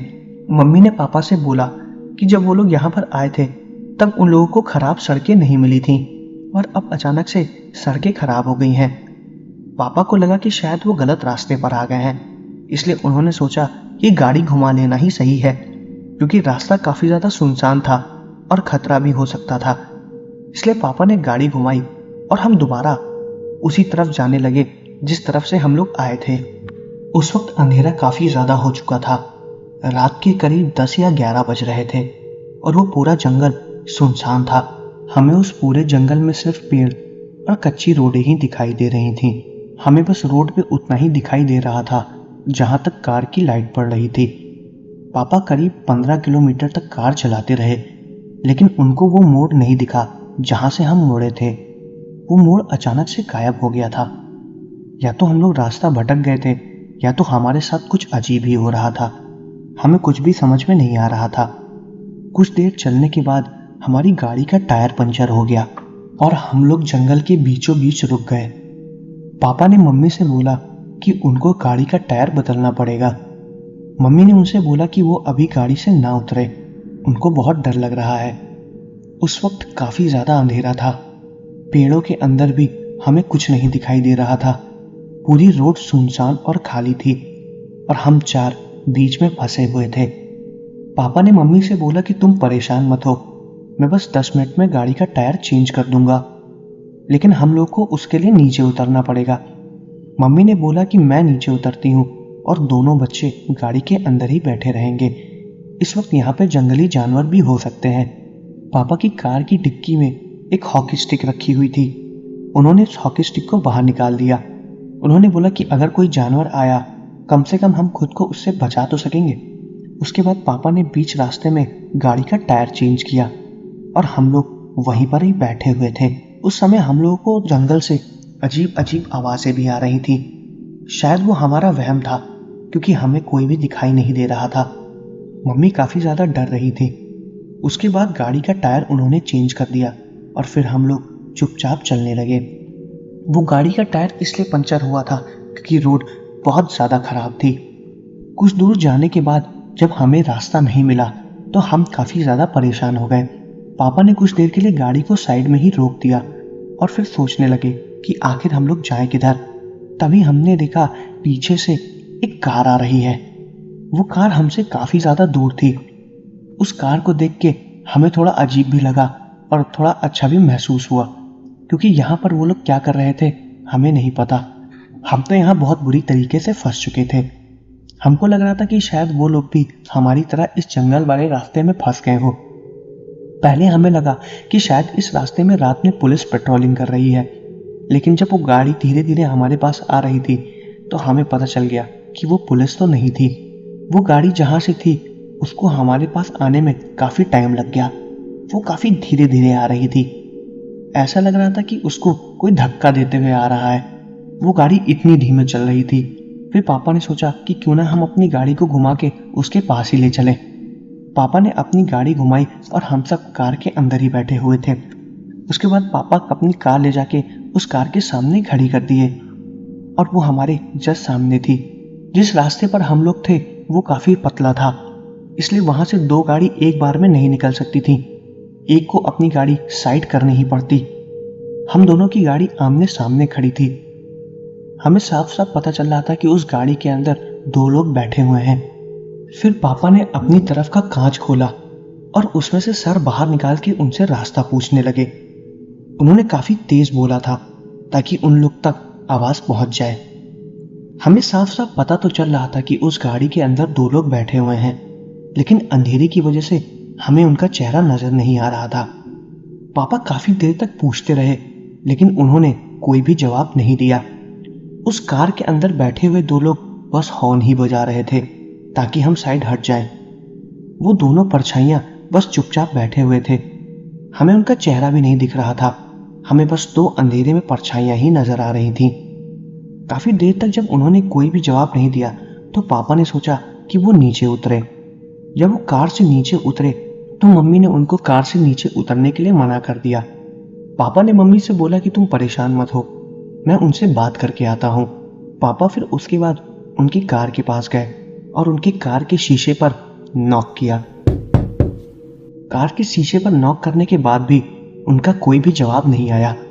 वो लोग चुपचाप शांति से कार के अंदर बैठे हुए थे। फिर पापा ने सोचा कि शायद वो लोग भी वैसे ही डर रहे हो जैसे हम रात में डर रहे हैं। फिर वो जाके अपनी कार पे बैठ गए और उन्होंने सोचा कि वो अपनी कार को साइड कर लेंगे ताकि आगे वाली कार चुपचाप निकल जाए और फिर वो उन्हीं के पीछे पीछे अपनी कार चलाते हुए ले जाएंगे। शायद उन लोगों को रास्ता पता हो। पापा जैसे ही आके कार में बैठे और उन्होंने अपनी गाड़ी को स्टार्ट किया, उसके साथ साथ हमारी कार की लाइट भी अपने आप ऑन हो गई। जैसा कि मैंने पहले बताया था कि हमारी कार और उनकी कार दोनों आमने सामने ही खड़ी थी। जैसे ही हमारी कार की लाइट ऑन हुई, हमारी कार की लाइट उनके कार के सामने कांच पे पड़ी और वो परछाइयां दोनों गायब हो गई। ये देख के पापा, मम्मी, हम सब डर गए। सबसे पहले ये चीज पापा ने नोटिस की थी। वो परछाइयां अंदर ही बैठी हुई थी और उसके बाद जैसे ही उन्होंने लाइट ऑन की और वहां पर लाइट पड़ी, वो दोनों परछाई गायब हो गई। ऐसा लग रहा था कि कार के अंदर कोई बैठा ही नहीं है। ये देख के पापा बहुत ज्यादा डर गए थे। उन्होंने फिर दोबारा अपनी कार की लाइट बंद की और देखा कि वो दोनों परछाई वहीं पर ही बैठी हुई थी। इसका मतलब ये है कि उस कार में कोई भी नहीं था। सिर्फ अंधेरे की वजह से हमें ऐसा महसूस हो रहा था कि अंदर दो परछाइयां बैठी हुई हैं, लेकिन लाइट जलाते ही वो दोनों गायब हो जा रही थी। उन्होंने किसी भी सवाल का कोई भी जवाब नहीं दिया। जैसे ही पापा ने गाड़ी की लाइट जलाई, वो दोबारा हॉर्न बजाने लगी। पापा ने चुपचाप अपनी गाड़ी को बैक किया और वो कार चुपचाप हमारे सामने से निकलती हुई चली गई। जब मैंने कार की तरफ कांच पे देखा तो उसके अंदर कोई भी बैठा नहीं हुआ था। ये अजीब सा हादसा हमारे साथ हुआ था। हम बहुत ज्यादा डर गए थे। वो गाड़ी जंगल के अंदर की तरफ ही जा रही थी और हम जंगल के बाहर निकलने की कोशिश कर रहे थे। हम बहुत ज्यादा डर गए थे। उस गाड़ी के निकलते ही पापा ने गाड़ी को तुरंत स्टार्ट किया और दोबारा जंगल के बाहर जाने के लिए घुमाया। पापा करीब 10 मिनट तक गाड़ी चलाते रहे और कुछ देर बाद हम लोग उस जगह पहुंच गए जहां से हमने उस हाईवे के अंदर एंटर किया था। जब हमने उस हाईवे के अंदर एंटर किया था तब वो जगह हमें इतनी ज्यादा लंबी नहीं लग रही थी, लेकिन जब हम उसके बाहर निकले तो हमें कम से कम आधे घंटे से ज्यादा लग गए। जो कार हम लोगों ने देखी थी वो काफी ज्यादा पुरानी थी। उस कार के अंदर दो लोग बैठे हुए थे, ये तो हमने साफ साफ देखा था। उसके बाद उस कार का कोई भी पता नहीं चला। हम जब उस हाईवे से बाहर आए तो थोड़ी दूर जाने के बाद हमने कुछ पुलिस वालों को देखा जो कि रात में पेट्रोलिंग कर रहे थे। हमने अपनी कार वहीं पर रोकी और पापा कार से उतर के पुलिस वालों से मदद मांगने लगे। पापा ने फिर पुलिस वालों को बताया कि वो रास्ता भूल गए हैं और फिर पुलिस वालों ने उनको सही जगह जाने का रास्ता बताया। पापा ने फिर उनसे पूछा कि जिस रास्ते से हम लोग चले गए थे वो रास्ता काफी ज्यादा अजीब है। तब उन पुलिस वालों ने बताया कि रात में उस जगह कोई भी नहीं जाता है, वहां पर ज्यादातर अजीब हादसे हुआ करते हैं और वो थोड़ा जंगली इलाका भी है। सरकार उस रास्ते को बंद करने ही वाली है जब तक वहां पर प्रॉपर डेवलपमेंट नहीं हो जाता है। आप लोग उस रास्ते से मत जाइएगा। वहां पर पहले नो एंट्री का बोर्ड भी लगा हुआ था, लेकिन पता नहीं कैसे वो बोर्ड अपने आप टूट गया। काफी लोग उस रास्ते के अंदर चले जाते हैं लेकिन फिर घूम के वापस आ जाते हैं। वहां पर अजीब अजीब हादसे भी उन लोगों के साथ होते हैं और ऐसा ही कुछ हादसा हमारे साथ भी हुआ था। इस घटना के बाद जब हम लोग घर गए तो काफी टाइम तक सो भी नहीं पाए। हमारे साथ जो भी हुआ वो काफी ज्यादा अजीब था। हमने ऐसा पहले कभी नहीं देखा था और उस दिन के बाद से पापा ने रात में ट्रेवल करना बंद कर दिया। तो ये थी पहली घटना। अब मैं आपको दूसरी घटना बताने वाला हूं। ये दूसरी घटना घटी थी फियोना नाम की एक महिला के साथ, और अब आगे की घटना मैं आपको फियोना के पॉइंट ऑफ व्यू से बताऊंगा। मेरा नाम फियोना है। वैसे मुझे ट्रैवलिंग ज़्यादा पसंद नहीं है, लेकिन कभी कभी मुझे अपने ऑफिस के काम से बाहर जाना पड़ता है। मैं एक आइसक्रीम की मशीन बनाने वाली फैक्ट्री में काम करती हूँ। जब कभी कस्टमर का मशीन का ऑर्डर आता है तो मुझे जाके सारी मशीन को चेक करना पड़ता है और देखना होता है कि वो प्रॉपरली काम कर रही है या नहीं। ऐसी एक बार मैं मशीन चेकअप के सर्वे पर गई थी। वो एक आइसक्रीम फैक्ट्री थी जो कि शहर के एकदम आखिर में बनी हुई थी। उस शहर का नाम तो मुझे ढंग से याद नहीं है, लेकिन हाँ इतना जरूर पता है कि वो शहर काफी ज्यादा पुराना था। वहां के लोग उसी फैक्ट्री में ही काम करते थे। उस फैक्ट्री में पहले ज्यादा मशीनों से काम नहीं होता था, लेकिन हमारी कंपनी ने जब उस फैक्ट्री को मशीन बेची तो वहां पे ज्यादातर मशीनों से काम होना चालू हो गया। मैं उन्हीं मशीनों की इंस्पेक्शन के लिए गई हुई थी। ये घटना है 2011 की। मैं अपनी कार से जा रही थी। जब मैं उस शहर पे पहुंची तो वो काफी ज्यादा सुनसान था। मुझे वहां पर ज्यादा लोग नहीं दिखाई दे रहे थे।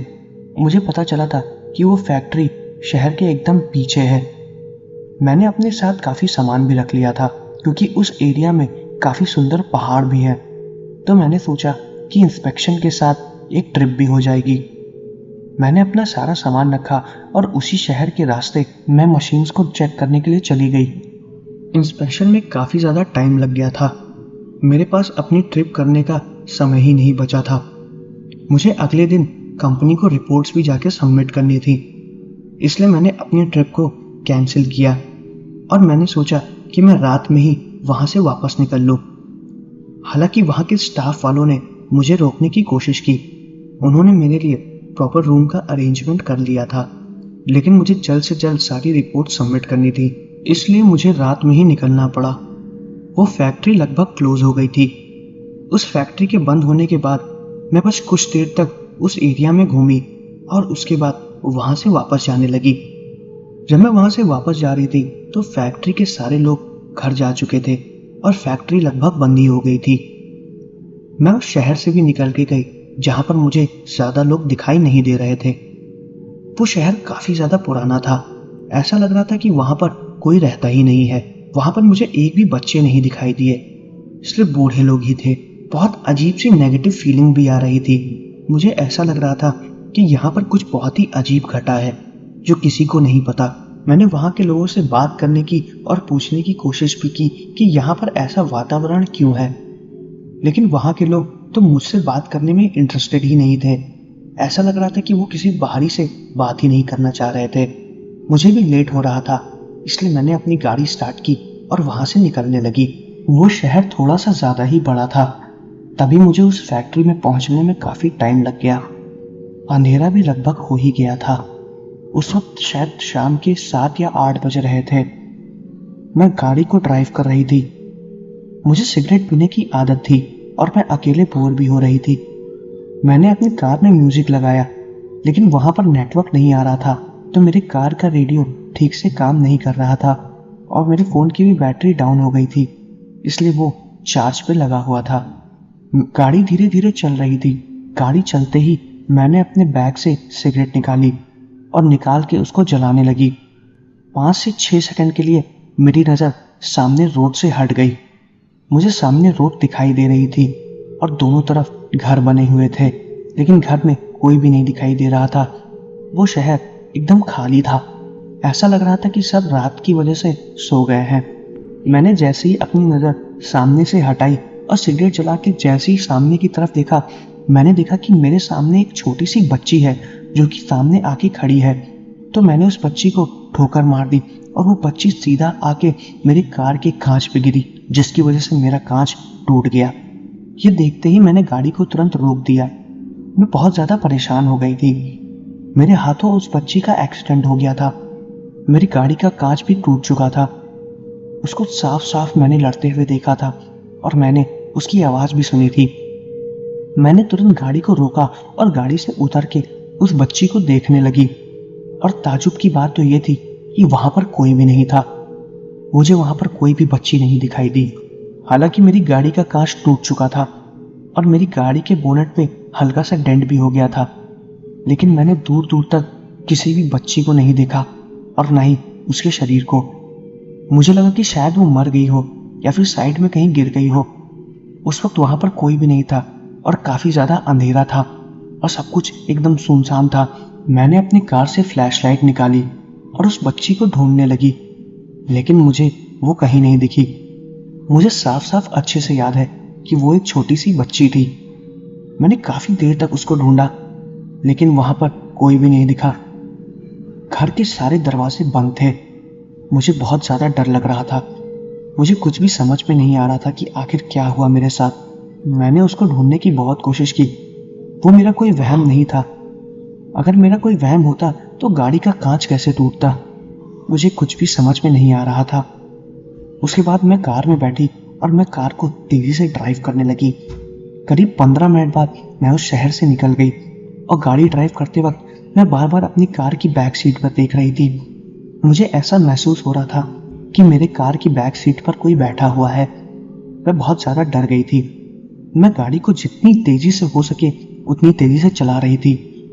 ये मेरा वहम था या सच था, मुझे कुछ भी समझ में नहीं आ रहा था।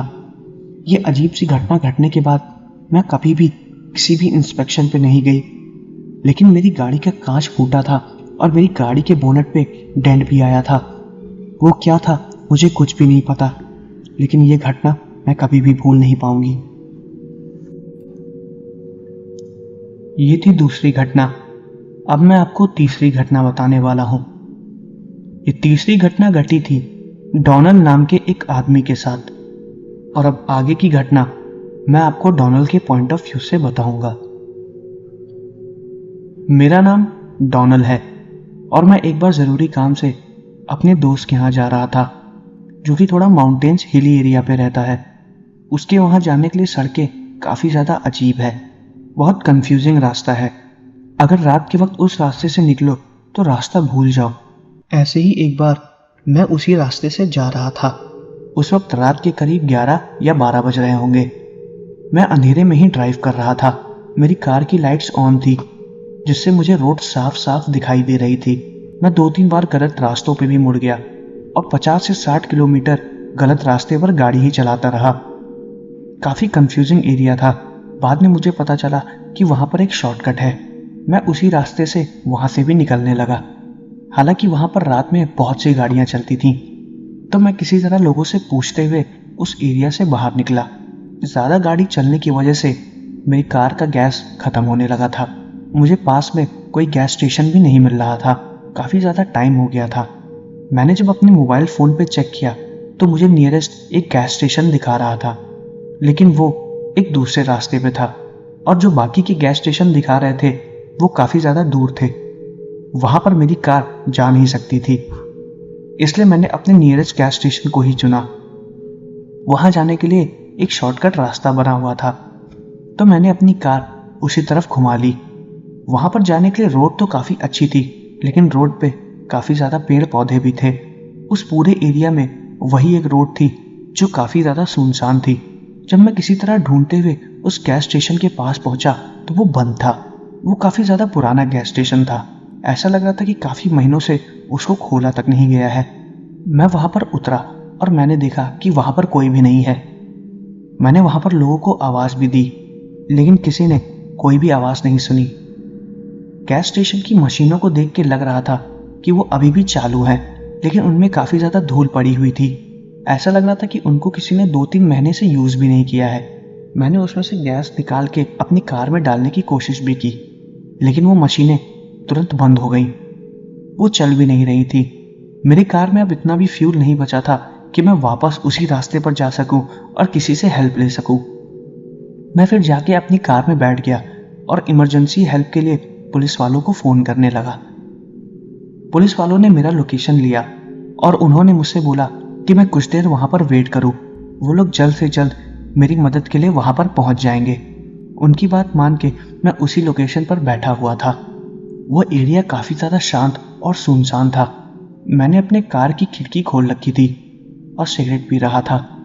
मैं पहले कार के बाहर ही खड़ा था, लेकिन कुछ देर बाद मैं कार के अंदर जाके बैठ गया और अपने दोस्तों को फोन मिला रहा था। पुलिस वाले अभी तक नहीं आए थे। मुझे वहां पर इंतजार किए हुए 10 मिनट से ज्यादा हो चुके थे। उन्होंने मुझसे बोला था कि वो 10 मिनट के अंदर ही आ जाएंगे। मैं गैस स्टेशन की तरफ देख रहा था, तभी मुझे गैस स्टेशन के अंदर से किसी चीज की गिरने की आवाज आई।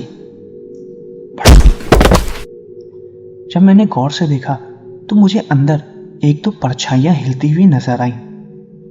मुझे उनको देख के बहुत अजीब लगा। वो काफी सुनसान जगह थी। मैं तुरंत अपनी कार से नीचे उतरा और मैंने आवाज दी, यहाँ कोई है? यहाँ कोई है? मुझे थोड़ा सा गैस चाहिए थी। मेरी आवाज वहां पर गूंज रही थी। कोई भी मेरी आवाज सुन के उस गैस स्टेशन से बाहर भी नहीं आया। मैं काफी देर तक वहां पर इंतजार करता रहा। मुझे थोड़ा सा अजीब लगने लगा। उसके बाद मैं चुपचाप आके अपनी कार में बैठ गया। मेरी कार में फ्यूल एकदम खत्म हो चुका था। वो जरा सी भी आगे नहीं बढ़ सकती थी। तभी मैंने देखा कि गैस स्टेशन का दरवाजा अपने आप खुल गया है और वहां पर एक परछाई खड़ी हुई थी जो कि मुझको ही देख रही थी। मुझे उसको देखकर बहुत ही ज्यादा अजीब लग रहा था। वो परछाई वहीं पर ही खड़ी थी। मैंने अपनी गाड़ी का कांच खोला और उससे दोबारा बोला कि मुझे किसी तरह की मदद मिल सकती है क्या? उसने कुछ भी नहीं बोला। वो बस चुपचाप वहीं पर ही खड़ी थी और मुझे देख रही थी। कुछ देर बाद मैंने देखा कि गैस स्टेशन के पीछे वाले दरवाजे से एक परछाई मुझको झांक के देख रही है और वो लगातार मुझको देख रही थी। मैंने अपनी नजर उन दोनों परछाइयों की तरफ से 10 सेकंड के लिए हटा ली और जब मैंने दोबारा देखा तो मैंने देखा कि जो पहली परछाई थी वो मेरे थोड़ा सा और पास आके गैस स्टेशन की मशीन के पीछे खड़ी होके मुझे देख रही है, और जो दूसरी परछाई थी जो कि पीछे से मुझे देख रही थी वो मेरे थोड़ा सा और पास आ गई है। वो लंबी परछाई थी। उसकी हाइट करीब 7 से 8 फीट की थी। वो मुझे बाद में दिखी। वो जब थोड़ा सा और बाहर आई तब मैंने उसकी हाइट देखी। वो कोई इंसान की परछाई लगी नहीं रही थी। जितनी बार मैं उसकी तरफ से नजर हटा रहा था वो धीरे धीरे मेरे और पास आती जा रही थी। मुझे उसको देख के बहुत ज्यादा डर लग रहा था। वो क्या चीज थी मुझे बिल्कुल भी समझ में नहीं आ रहा था। मैंने अपनी कार को स्टार्ट करने की कोशिश की, लेकिन वो स्टार्ट ही नहीं हो रही थी। मैं जितनी देर तक उनकी तरफ देख रहा था वो लोग शांति से वहीं खड़े थे, और जैसे ही मैं उनकी तरफ से नजर हटा रहा था वो लोग कुछ मीटर मेरी कार के करीब आने लगे थे। मुझे बहुत ज्यादा डर लग रहा था। मैं बहुत गलत जगह फंस गया था। मैं ऊपर वाले का नाम ले रहा था। मैं अपनी गाड़ी स्टार्ट कर ही रहा था, तभी मैंने देखा कि सामने की रोड से पुलिस व्हीकल आ रही है। उनकी जलती हुई लाइट मुझे साफ साफ नजर आ रही थी। वो आने लगी और मैंने अपनी गाड़ी का हॉर्न बजाना चालू कर दिया। मेरी नजर पुलिस वालों को देखते ही उन परछाई से हट गई, और जब मैंने दोबारा उस परछाई की तरफ देखा तो वो मेरे कार के जस्ट सामने ही खड़े थे। उनका कोई भी चेहरा नहीं था। वो बस काली 2 परछाइयां थी जो मुझे देख रही थी। उन पुलिस वालों के मेरे पास आते ही वो दोनों परछाइयाँ गायब हो गई और फिर वो पुलिस वैन मेरे सामने ही आके खड़ी हो गई। वो लोग जैसे ही बाहर निकले, मैं तुरंत अपनी गाड़ी से बाहर निकला। मेरे चेहरे पे बहुत भयंकर पसीना था। उन्होंने मुझसे पूछा कि मुझको क्या हुआ है। मैंने उनको बताया कि यहाँ पर मुझे कुछ परछाइयाँ दिखी हैं जो कि धीरे धीरे मेरे कार के पास आ रही थी और वो बहुत ही ज़्यादा अजीब लग रही थी। जैसे ही पुलिस वालों को ये पता चला, उन्होंने तुरंत अपनी पिस्तौल बाहर निकाल ली और उस गैस स्टेशन के चारों तरफ कुछ लोगों को ढूंढने लगी, पर वहां पर उन्हें कोई भी नहीं मिला। उन्होंने मुझसे चुपचाप कार के अंदर बैठने के लिए बोला। मैं कार के अंदर ही बैठा हुआ था और वो लोग उनको ढूंढ रहे थे। मुझे ये भी नहीं पता कि आखिर वो पुलिस वाले ढूंढ किसको रहे थे। करीब 15 मिनट तक मैं अपनी कार में बैठा हुआ था। उसके बाद वो पुलिस वाले जंगल से बाहर आए और उन्होंने मेरी कार में फ्यूल डाला। जब उनमें से एक पुलिस वाला मेरी कार में फ्यूल भर रहा था, तब मैंने उनसे पूछा कि आखिर इस एरिया में क्या चीज़ है और ये गैस स्टेशन बंद क्यों है। तब उन्होंने बताया कि बहुत पहले यहाँ पर अचानक से लोग गायब होने लगे। इस गैस स्टेशन का मालिक भी यहाँ से गायब हो गया और तब से ये गैस स्टेशन बंद है। यहाँ पर अजीब अजीब घटनाएं भी होती हैं और उनको अक्सर यहाँ पर अजीब घटनाओं की कंप्लेन भी मिलती रहती है, इसलिए वो लोग यहाँ पर वारदात करने वाले लोगों को ढूंढ रहे हैं। लेकिन मैंने उनको बताया कि वो परछाई जो मैंने देखी थी उनकी हाइट करीब 8 से 9 फीट की थी और वो इंसान की परछाई तो नहीं लग रही थी। उन पुलिस वालों ने मेरी बात पर विश्वास नहीं किया, हालांकि मैं बहुत ज़्यादा डरा हुआ था। उन पुलिस वालों को लगा कि मुझे किसी तरीके का कोई वहम हो गया है, क्योंकि रात काफ़ी ज़्यादा हो रही थी और अंधेरे की वजह से मुझे हल्की फुल्की नींद भी आ रही थी। पता नहीं क्यों, पर उन पुलिस वालों ने मेरा अल्कोहल टेस्ट भी किया, जिसमें उनको रिजल्ट नेगेटिव मिला। क्योंकि मैं शराब पी के कभी भी गाड़ी नहीं चलाता हूँ, तो मुझे किसी भी तरीके का कोई भी वहम नहीं हुआ था। मैंने उन पुलिस वालों को समझाने की बहुत कोशिश की कि मैंने जो भी चीज़ देखी है वो सच है। पता नहीं क्यों, लेकिन वो लोग मुझ पर विश्वास नहीं कर रहे थे। उसके बाद पुलिस वालों ने कहा कि मैं उस एरिया से बाहर निकलूं। वो लोग मेरे पीछे ही वैन चला रहे थे। उन्होंने मुझसे पूछताछ भी की कि आखिर मैं वहां पर क्या कर रहा था और मैं वहां पर क्यों गया। मैंने उनको एक एक चीज़ बताई कि मैं अपने दोस्त के यहाँ जा रहा था। उन्होंने मेरी गाड़ी के सारे पेपर्स चेक किए और फिर मुझे वहां से जाने के लिए बोला। उन्होंने मुझे प्रॉपर लोकेशन और रास्ता भी बताया। रात के करीब 3 बजे मैं अपने दोस्त के यहाँ पहुंचा। मैं काफ़ी ज़्यादा डरा हुआ था। मेरे दोस्त ने जब मेरी हालत देखी तो मैंने उसको वो चीज़ बताई जो चीज़ मैंने देखी। उसने मुझसे बोला कि ऐसी वारदातें उस एरिया में अक्सर होती रहती हैं। कई लोग ये मानते हैं कि वहाँ पर कोई नेगेटिव एनर्जी है जो घूमा करती है। अब सच क्या है और झूठ क्या है ये तो मुझे नहीं पता, लेकिन वो 2 बड़ी काली परछाइयाँ उस दिन शायद मुझे मार ही डालती। तो वीडियो को शुरू करते हैं आज की पहली घटना से। ये घटना मुझको रेडिट से मिली है।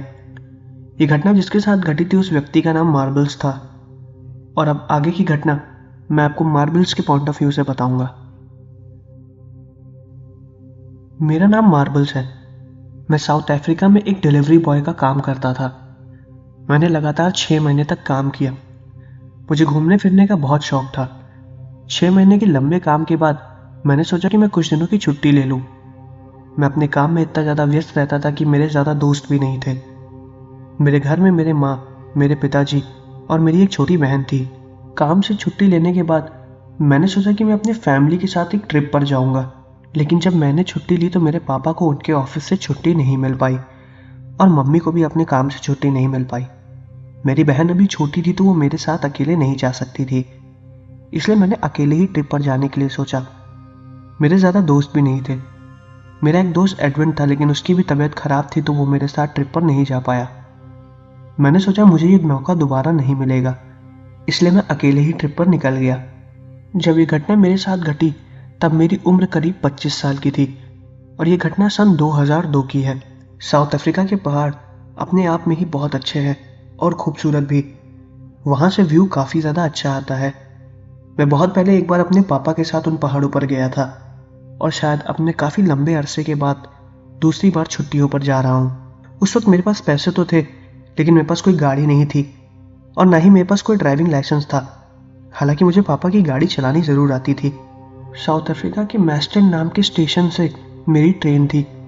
मैं किसी तरह टाइम पे स्टेशन पर पहुंच गया और वहां से ट्रेन लेके मैं हेवनली हिल्स के पास जाने लगा, जो कि वहाँ के बहुत खूबसूरत पहाड़ थे। इस जगह के बारे में ज़्यादा लोग नहीं जानते थे और ना ही यहाँ पर ज़्यादा भीड़ होती थी, इसलिए पापा ने मुझे स्पेशली बोला था कि अगर मैं वहाँ पर जाऊँ तो हेवनली हिल्स को ज़रूर विजिट करूँ। मैं वहीं पर ही गया। ट्रेन वहाँ पर करीब रात के 9 बजे पहुँची। पूरा स्टेशन खाली था। मैंने जिस होटल को बुक किया था वो स्टेशन से करीब 10 से 15 किलोमीटर की दूरी पर था।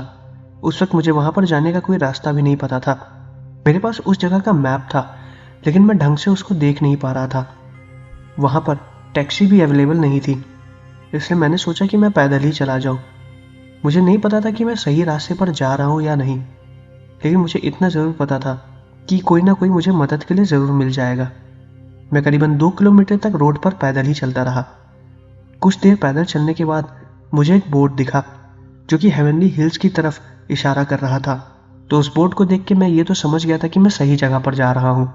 वो जगह अपने आप में ही काफ़ी ज़्यादा अच्छी थी। वहाँ की हवा काफ़ी ज़्यादा ठंडी थी। पूरी रोड सुनसान थी। मैं पहाड़ों को साफ साफ देख सकता था। बड़े बड़े पेड़, मैं उन्हीं के नीचे से चल रहा था। जिस रोड पर मैं चल रहा था वो काफ़ी ज़्यादा लंबी और चौड़ी थी।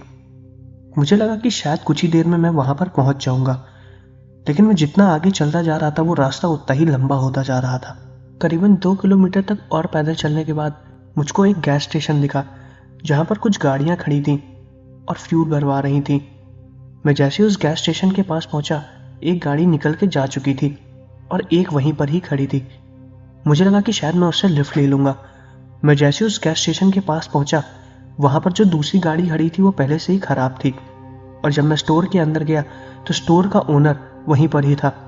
मैंने उससे हेवनली हिल्स जाने का लोकेशन पूछा। उसने मुझे बताया कि मैं एकदम सही रास्ते पर जा रहा हूँ, लेकिन मुझे अभी 10 किलोमीटर तक और पैदल चलना पड़ेगा। मैंने उससे कहा कि इस वक्त मुझे कोई टैक्सी भी नहीं मिल रही है और ना ही कोई आदमी मुझे मिल रहा है जो कि मुझे लिफ्ट दे सके। उसने कहा कि उसके पास कार है, लेकिन वो अभी अपना स्टोर छोड़ के नहीं जा सकता है। उसका घर भी हेवनली हिल्स की तरफ ही पड़ता है। उसने मुझसे कहा कि उसकी शिफ्ट अब कल सुबह ही ख़त्म होगी। उस वक्त रात के करीब 11 बज रहे थे। मैंने उससे बोला कोई बात नहीं, मुझे काफ़ी ज़्यादा लेट हो जाता। तो मैंने उससे इस चीज़ के बारे में ज़्यादा बहस नहीं की और फिर चुपचाप उस रोड पर अकेले ही निकल गया। करीबन आधे किलोमीटर पैदल चलने के बाद मुझे एक कार दिखी जो कि मेरे कुछ आगे ही खड़ी थी। वो वही कार थी जो उस गैस स्टेशन से पहली बार में निकल गई थी। उस कार से एक आदमी निकला था और काफ़ी ज़्यादा परेशान था। वो बार बार अपनी कार की डिक्की को खोलने की कोशिश कर रहा था। उसके सर से खून भी बह रहा था। मैं जब उसके पास पहुंचा तो उसने मुझे देखा। मैं उसको देख के काफ़ी ज़्यादा हैरान हो गया और वो मुझे देख के हैरान हो गया। मैंने उससे बोला कि आपको कोई मदद चाहिए क्या? कुछ देर तक मुझको देखता रहा और फिर उसने बोला हाँ, मेरी वाइफ प्रेग्नेंट है और वो गाड़ी की पिछली सीट पर है और उसको चोट लग गई है। मैंने पूछा कि आपको चोट कैसे लगी? उसने बोला कि हम यहाँ से गाड़ी चला रहे थे और तभी हमारे सामने कुछ चोर आ गए जिन्होंने हमारे पैसे लूट लिए। मेरी वाइफ की तबीयत बहुत ख़राब हो रही है, आप प्लीज़ मेरी मदद कर लो, मुझे गैस स्टेशन तक छोड़ दो। मैंने कहा कि मैं तो अभी गैस स्टेशन से चल के आ रहा हूँ। उसने कहा कि अगला हॉस्पिटल बहुत ज़्यादा दूर है, गैस स्टेशन पे हमें मेडिकल किट्स मिल जाएंगी, इसलिए हमें वहाँ पर जल्द से जल्द पहुँचना होगा। मैंने उससे बोला कि आपके पास तो गाड़ी है, आप खुद भी जा सकते हैं। उसने मुझसे बोला कि उसको गाड़ी चलानी नहीं आती है, उसकी वाइफ को गाड़ी चलानी आती है और इस समय उसकी तबीयत ठीक नहीं है। मुझे गाड़ी चलानी तो आती थी, लेकिन मेरे पास ड्राइविंग लाइसेंस नहीं था। लेकिन इस समय मुझे उस आदमी की मदद करना ज़्यादा ज़रूरी लगा। मैंने उससे कहा ठीक है। फिर वो मेरे सामने ही कार में बैठ गया और मैं गाड़ी को दोबारा गैस स्टेशन की तरफ घुमाने लगा। उस आदमी की वाइफ पीछे कार पर बैठी हुई थी। उसके सर में बहुत ज़ोर से दर्द हो रहा था और उसकी तबीयत धीरे धीरे ख़राब हो रही थी। उसने मुझसे गाड़ी तेज़ चलाने को बोला। मैं गाड़ी उतने अच्छे से नहीं चलाता था, इसलिए मैं इस चीज़ का रिस्क नहीं ले सकता था। मैं गाड़ी को धीमे धीमे ही चला रहा था। वो मुझे बार बार गाड़ी को तेज़ चलाने के लिए बोल रहा था। वो काफ़ी ज़्यादा परेशान था। मैंने उससे पूछा कि आप लोग इतनी रात पर कहाँ जा रहे थे? उसने बताया कि वो अपनी वाइफ को लेकर हॉस्पिटल जा रहा था और उसी के बीच में ही उसके साथ ये हादसा हो गया। मैंने उससे बोला कि आपको परेशान होने की कोई ज़रूरत नहीं, हम जल्द से जल्द गैस स्टेशन पर पहुंच जाएंगे और वहां से मदद के लिए किसी एम्बुलेंस को बुला लेंगे। उसने भी मुझसे बोला हाँ ठीक है, और फिर मैं गाड़ी को धीरे धीरे गैस स्टेशन की तरफ ले जाने लगा। कुछ देर बाद हम लोग गैस स्टेशन पर पहुंच गए। गैस स्टेशन पर पहुंचने के बाद मैंने गाड़ी को स्टोर के जस्ट सामने ही लगा दिया। उस आदमी ने मुझसे बोला कि मैं जाके अंदर स्टोर से मेडिकल किट लेकर आऊँ। तब तक वो अपनी वाइफ को कार से बाहर निकाल रहा है। मैंने उससे कहा ठीक है, और उसके बाद मैं स्टोर के अंदर चला गया। स्टोर के अंदर जाने के बाद रिसेप्शन पे उस आदमी ने मुझको दोबारा देखा। उसने मुझे देखा कि मैं बहुत ज़्यादा परेशान था और मेरे चेहरे से पसीना टपक रहा था। उसने मुझसे पूछा कि आखिर मुझे क्या हो गया है। मैंने उससे बताया कि अभी 1 घंटा पहले जो गाड़ी आपकी गैस स्टेशन से गई थी, उसको आगे जाके कुछ चोरों ने रोक लिया और उसे लूट लिया। उस गाड़ी के दोनों पैसेंजर्स को बहुत बुरी तरीके से चोट आई है। आप तुरंत पुलिस को और एम्बुलेंस को इन्फॉर्म कर दो और मुझे फर्स्ट एड किट दे दो। वो औरत की हालत बहुत ज़्यादा ख़राब है। उसने मुझसे कहा ठीक है। उसने बाहर की तरफ देखा तो वो गाड़ी वहीं पर ही खड़ी थी। उसने तुरंत पुलिस को और एम्बुलेंस को इन्फॉर्म किया। मैं फर्स्ट एड किट लेके जैसे ही स्टोर से बाहर आया, मैंने देखा कि वो आदमी जो मेरे साथ बैठ कर आया था वो वहाँ पर नहीं था। उसने मुझसे बोला था कि जब मैं किट लेकर बाहर आऊँगा तो अपनी वाइफ को कार से बाहर निकाल के खड़ा होगा, लेकिन उसकी वाइफ वहीं पिछली सीट पर बैठी थी और शायद अब वो बेहोश हो गई थी। मैं उस आदमी को चारों तरफ ढूंढने लगा, लेकिन वो मुझे कहीं नहीं मिला। जल्दबाजी में मैंने उस आदमी का नाम भी नहीं पूछा था। मुझे समझ में नहीं आ रहा था कि मैं क्या करूं। मैंने तभी उस स्टोर के आदमी को बाहर बुलाया और मैंने उससे मदद मांगी और हम दोनों ने मिलके फिर उस औरत को कार से बाहर निकाला। वो औरत बेहोश थी। हम उस औरत को कार से बाहर निकाल के जैसे ही स्टोर के अंदर लेके गए, कुछ ही देर में एम्बुलेंस और पुलिस वाले भी वहां पर आ गए। एम्बुलेंस ने तुरंत उस औरत की जांच की, उसको कुछ इंजेक्शन दिए और फिर वो कुछ देर बाद होश में आई। तभी पुलिस वाले ने मुझसे सारी डिटेल पूछी कि ये औरत मुझे कहाँ पर मिली। मैंने उन पुलिस वालों को सारी चीज़ें बताई। मैंने उन्हें यह भी बताया कि इस औरत के साथ एक आदमी भी था जिसको गाड़ी चलाना नहीं आता था और वो मेरे साथ ही आया, लेकिन मैं जैसे ही स्टोर के अंदर गया वो आदमी गायब हो गया। पुलिस वालों को मेरी बात पर विश्वास नहीं हो रहा था, उनको मुझ पर शक होने लगा। मैंने उनको बहुत समझाने की कोशिश की, लेकिन वो लोग मेरी बात नहीं मान रहे थे। उस गैस स्टेशन पर सीसीटीवी कैमरा इंस्टॉल था। मेरी नज़र उन कैमरे पे गई। फिर मैंने उनसे बोला कि आपको अगर मुझ पर विश्वास ना हो तो आप सीसीटीवी कैमरा की रिकॉर्डिंग देख सकते हैं। उन्होंने फिर मेरी बात मान के सीसीटीवी कैमरा की रिकॉर्डिंग देखी और ये रिकॉर्डिंग देख के मैं हैरान हो गया। उस पूरी रिकॉर्डिंग में सिर्फ इतना ही शूट हुआ कि मैं उस कार से आया हूँ और वो औरत पीछे बैठी हुई है। मैं कुछ देर तक उस कार में बैठा हुआ कार की दूसरी सीट पर देख के किसी से बातें कर रहा था और वहां पर कोई भी नहीं था। उसके बाद मैं कार से उतर के स्टोर के अंदर चला गया और ये सारी चीजें उसी सीसीटीवी कैमरा में रिकॉर्ड हुई, जिसको देख के मैं खुद अपनी बात पर विश्वास नहीं कर पा रहा था। मैंने उन ऑफिसर्स को लगातार अपनी बात समझाने की कोशिश की, लेकिन वो लोग मेरी बात मानने पर तैयार ही नहीं थे। उन्होंने मुझे ज़बरदस्ती अपने कार में बैठा दिया था। उन्होंने मेरी सारी आईडी चेक की और मेरे एड्रेस को वेरीफाई भी किया। फिर वो औरत होश में आई और उसने अपना बयान दिया, और उस औरत के बयान देने के बाद हम सब एकदम शॉक्ड हो गए थे और सबसे ज़्यादा तो मैं ही हुआ था। उस औरत के होश में आने के बाद उसने बताया कि जब वो लोग गैस स्टेशन से निकल के कुछ दूर आगे बढ़े तो कुछ लोगों ने उनके ऊपर हमला किया। उन्होंने उनके पैसे और ज़रूरी सामान छीन लिए। उसके हस्बैंड ने उनको रोकने की कोशिश की, तभी उन्होंने उसके हस्बैंड के सर पे वार किया और वो वहीं रोड पर ही गिर गया। कुछ देर बाद मैंने भी भागने की कोशिश की और उन्होंने मुझे भी मारा। उसके बाद वो लोग वहाँ से भाग गए। मुझको कुछ समझ में नहीं आ रहा था। मेरे हस्बैंड कार के पास ही पड़े हुए थे। मैंने उनको उठाने की कोशिश की, उनके सर से लगातार खून बह रहा था। मुझे बस इतना याद है कि उन्होंने मुझे वहाँ से उठा के कार में बैठा दिया। उसके बाद वो हाईवे के बगल पे ही जाके गिर गए। उसके बाद मैं भी बेहोश हो गई। मुझे कुछ भी समझ में नहीं आया कि आखिर मेरे साथ हुआ क्या, मैं यहाँ पर कैसे पहुंची। उसने ये भी बताया कि बीच बीच में जब ड्राइव करते वक्त उसकी आंखें खुल रही थी तो उसको मैं ही दिखाई दे रहा था और मैं किसी और से बात कर रहा था, लेकिन वो बार बार बेहोश हो जा रही थी। जब पुलिस ऑफिसर ने उसकी ये बात सुनी तो उनको मेरी बात पर विश्वास हुआ। उसके बाद जहाँ पर वो एक्सीडेंट हुआ था वहाँ पर जाके पुलिस वालों ने छानबीन की और सब हैरान हो गए। उस आदमी की डेड बॉडी वहीं पर ही पड़ी थी और वो वही आदमी था जो मेरे साथ कार में बैठ कर आया था। मैं इस चीज़ को देख के एकदम हैरान हो गया।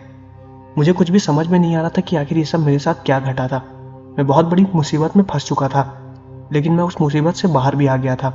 उस आदमी की मौत हुए काफ़ी टाइम हो गया था। उस आदमी की मौत तभी हो चुकी थी जब मैं स्टोर से निकला था। ये सारी चीज़ें उस सीसीटीवी फुटेज में भी रिकॉर्ड हुई, क्योंकि उस आदमी का दैट टाइम मेरे स्टोर से निकलने का टाइम एकदम मैच हो रहा था। तो इतनी जल्दी मैं आधे किलोमीटर का सफ़र तय भी नहीं कर सकता था। मुझे कुछ दिन पुलिस कस्टडी में रखा गया। हालांकि मैंने सारी इन्फॉर्मेशन अपने पेरेंट्स को दे दी थी। वो लोग भी काफ़ी ज़्यादा परेशान हो रहे थे, लेकिन सब कुछ वेरीफाई करने के बाद पुलिस वालों ने मुझे छोड़ दिया। मैंने अपनी ट्रिप भी कंप्लीट नहीं की और मैं घर चला गया।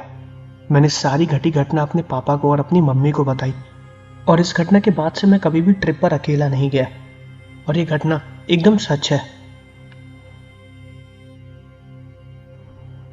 तो दोस्तों, ये थी पहली घटना।